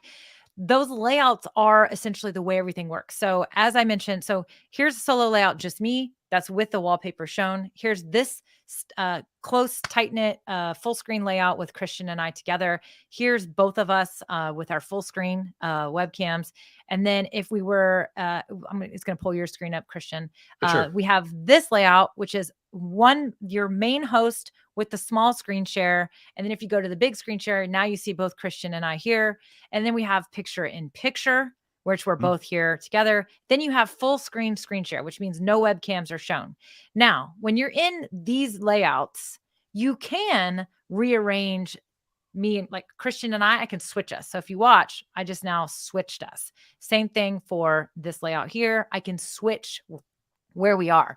That really is kind of critical when you want to go to this layout right here. So if I switch to Christian and make him over here in the position number 1, now he's going to be displayed here. Hi. So here's the deal. That's really, those are your options as far as the layouts right now. I think what you're asking is, can you stack? Like, for example, could Christian and I be stacked in this particular layout? That's not a layout option right now when it comes to how StreamYard is set up. You could totally, issue that as a feature request. But I know Dyann, I love this about Dyann. He's really passionate about not overcomplicating the options. He doesn't want to give us too many options because all of a sudden it's like, it's like, wait, which button do I click to get the right layout? And I love that about Dyann. He wants to maintain that simplicity. So certainly issue that as a feature request. The vertical layout could be an option for sure.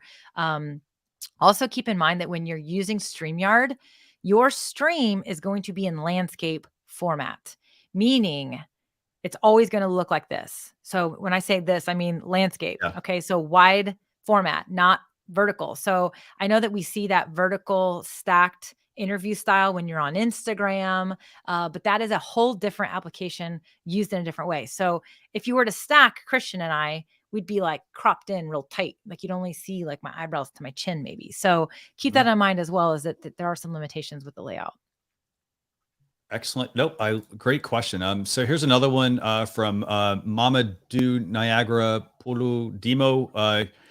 We can download this app on Play Store. So StreamYard is a browser-based solution. So there is no mobile app. Everything is done through the web browser. So if you're on a mobile device, a phone, or a tablet, all you do is open your browser, go to StreamYard.com, and you can use the features there. Now, remember, not all features are available on mobile. For example, screen sharing, green screen, things like that take quite a bit of power and processing. Those are not available. But so there is no app if you're like, well, hey, how do I use it on my phone? So let's see. What other questions do we have here? Okay, this is an interesting one from Wisco Ted about the new Spotlight layout. Can you use the Spotlight layout and move the guests around to spotlight a specific guest when they are talking? So Wisco Ted, you don't move them around. You simply would click on the guest that you want. So let me do this really quick. This is like my new little trick that I have.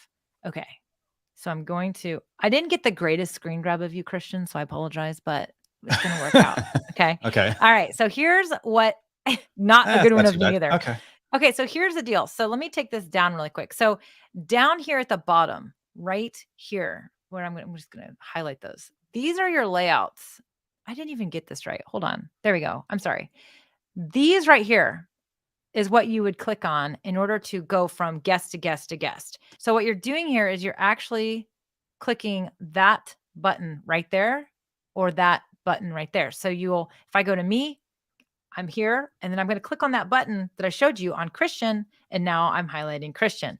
Back to me, back to Christian, right? So that's actually how that works. You don't need to drag anybody around. You're just simply going to click down in the lower part of your studio. This is what we call the backstage, right? And that's like your little control room. You would click on those little solo buttons right there, and that's actually how you toggle from your different guests. And if you had 8 guests down there, you would click on each of those little boxes to go to that highlight version. So that's how you do that. How'd you like that? That was good. Very good, actually. Demo. Okay, I think we can knock out most of these questions, by the way. So let's see. Rapid fire style. This is going to have to be super rapid fire. Let's see. So, all right, everybody bear with us. We're about to get crazy. It's about to get crazy in here. We're going to go quick. All right, let's do this. Let's go. So with Joan Banco is asking, wish I could bring up comments window and banner window at the same time. Any workarounds? So my suggestion for that would be you can either have the comment. Let's see. Bring up comments. Yeah. So you either can have the comment or a banner show up. You can't have both. They're basically 2 separate tabs. I think the workaround would be to consider for a banner, use the scrolling ticker feature. So then that way you could have the comment pulled up. And then let me actually turn this on. So for example, there you go. So that would be the only way to have them both up at the same time, because you also have to look at it like this. If I brought a comment or a banner up together, they basically would push both of them up, and then the person who's on screen would not be visible. Okay. Next one, Mel. Oh, you're going to make me pick it? Oh my gosh. Okay, hold on. I'm going to find a good one. How about this? Here we go. Yes. Video for bosses. I read in a group yesterday that if the user trims the trim feature, you lose the live chat. Have you heard this? Oh yeah. So yes, if you take a live video, if you trim anything, even if it's 5 seconds of that live stream on YouTube, the live chat will go away. Let me show this super fast so everybody knows what we're talking about, because this used to confuse the crap out of me. This is something to consider if you are going to do an actual stream that is going to have a countdown and you want to trim the countdown out. You're going to have to keep that in mind, because you will lose the live chat. If you want to maintain the live chat on that video, you will need to not trim it. So let me show you what this looks like. Pause the video. There we go. All right, sharing my screen.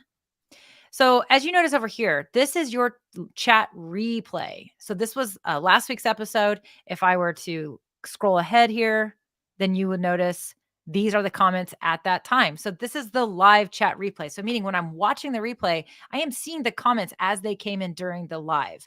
However, if you were to trim this video, this would just simply not be there. It wouldn't be there at all. You wouldn't see any chat replay. It is literally removed from the video. So if you want that to be there and you don't want to lose it, you can't trim your video. So it's something to consider.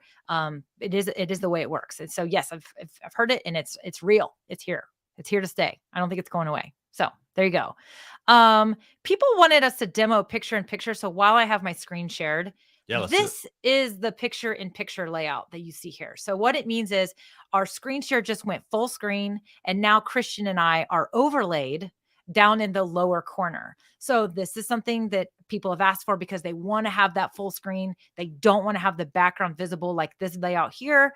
However, what you have to remember is you are overlaying over part of your screen share. So for example, if I needed to show you something here, I'm covering it up potentially. So always keep that in mind when it comes to your picture-in-picture layout. It is actually an awesome feature. People have asked for it.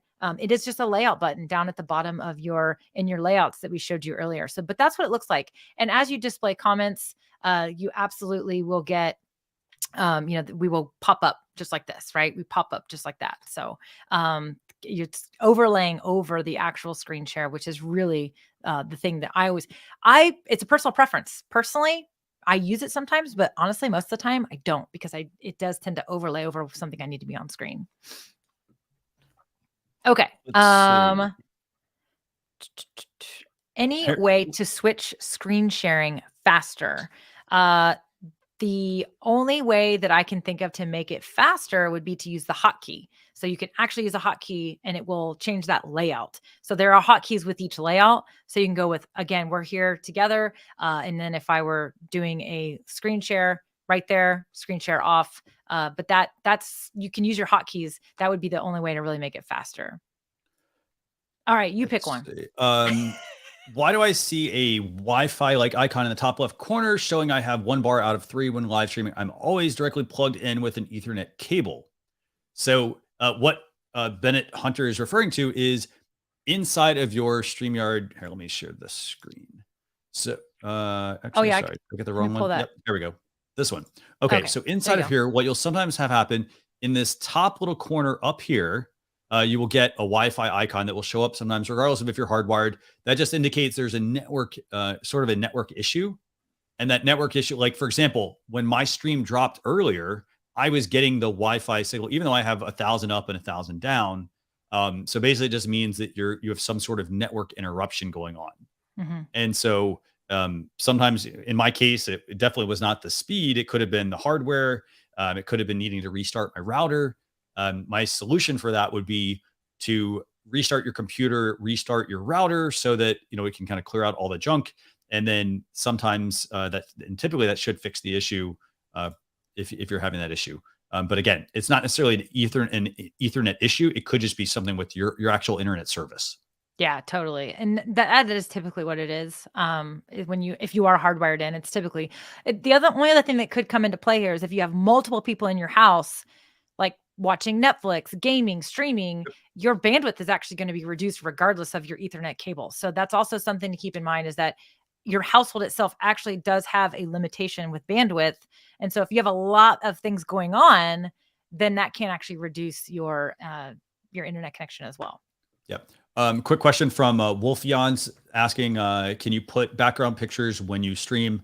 You can put the background behind you inside of your StreamYard studio under brand and then under background. So that would put you see the purple, that's what would go there.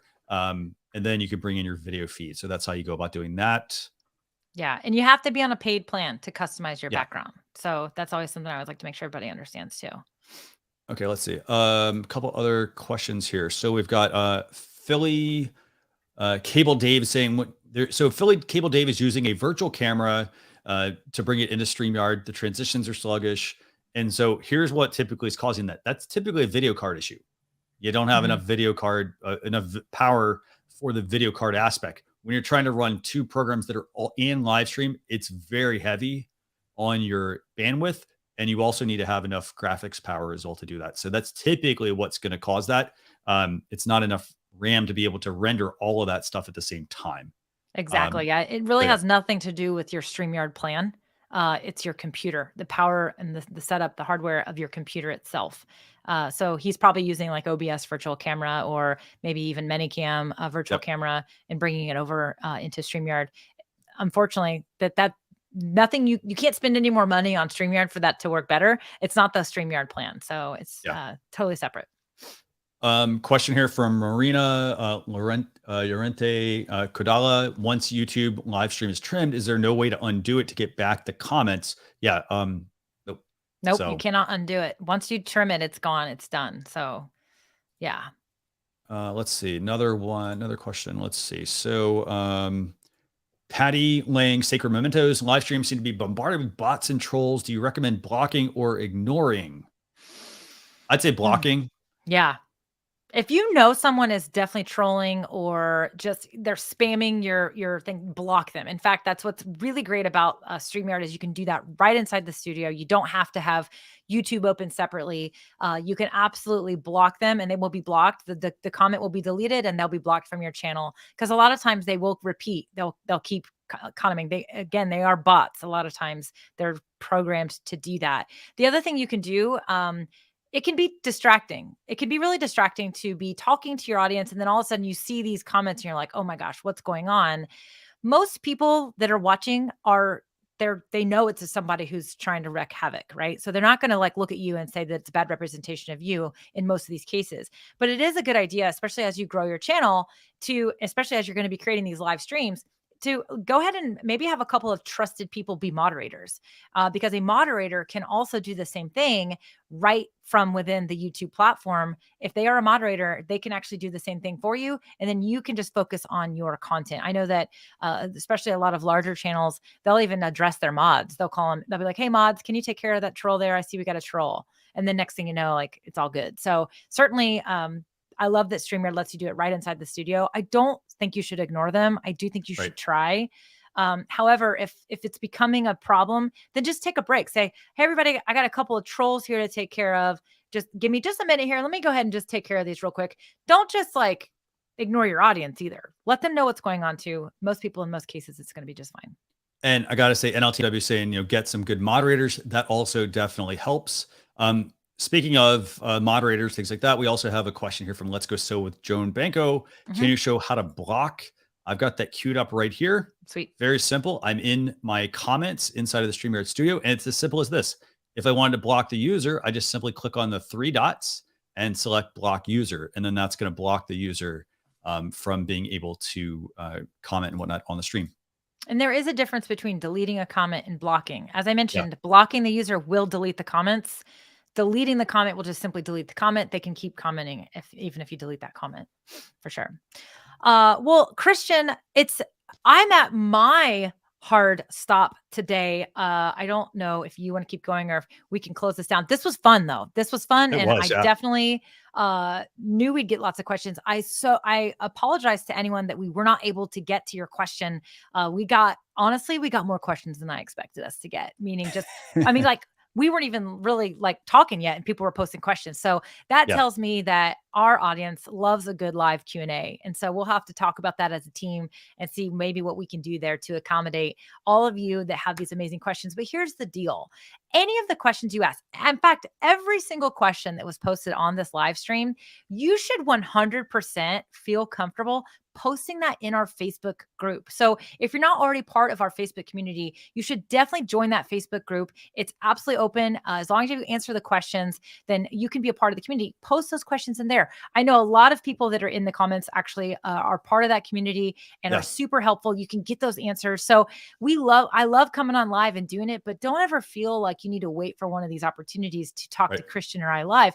Jump in that Facebook group, post those questions. All the questions today were so good. And our community is full of amazing, helpful people. I'm in there. Christian is, of course, in there. I always say, I don't know when Christian sleeps because he's always helping people. He's all over the place. So definitely jump in there. And if you have a really specific technical question, or if you feel like maybe you're running into some issues with your StreamYard account, always feel free to submit an email to StreamYard or support@StreamYard.com too. Our support team is there ready to help you and loves to help you as well. We want to make sure you're getting everything you can out of your StreamYard application. So Christian, anything else before we sign off for today?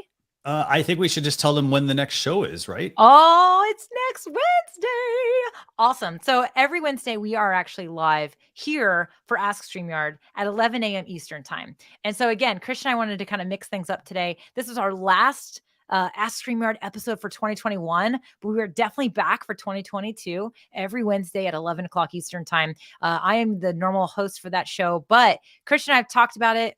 I think this was a hit. I think we're going to have to do this again, maybe at the end of January. So another live Q&A one. But next week, we'll be back with a specific episode, more specific to a specific question. And if you have a question that you want to have featured on our show, absolutely feel free to use the hashtag Ask StreamYard. Post your question. If we see that and we think it's juicy enough and it's a good deep dive, we might just feature that on the show and send you a t-shirt as well that you can, of course, wear. Our t-shirts are pretty awesome. They're pretty soft. My daughter keeps stealing my t-shirts. So I had to have Joanne send me a couple extras because she kept stealing them. So they're that awesome. They're even good for a little 12-year-old kid. They're that soft. So I love them. All right, Christian. Well, thank you again for joining me today. This was super helpful. I definitely could not have done this without you. Well, I could have. It would have been a struggle. I super duper loved using the pinned comments today, which was one of our recent feature updates. It was very helpful. It was actually awesome. It was a great way for Christian and I to kind of keep track of your questions as they came in, and more features coming just like that. They're listening to your needs. More features coming for 2022. So definitely make sure that you are subscribed to our YouTube channel as well as tune into those town hall updates. That's where you can find out all of the latest and greatest features. So, all right, everyone. With that being said, I'll see you guys later in another episode of Ask StreamYard. Bye, everyone. Have a good one and have a happy new year.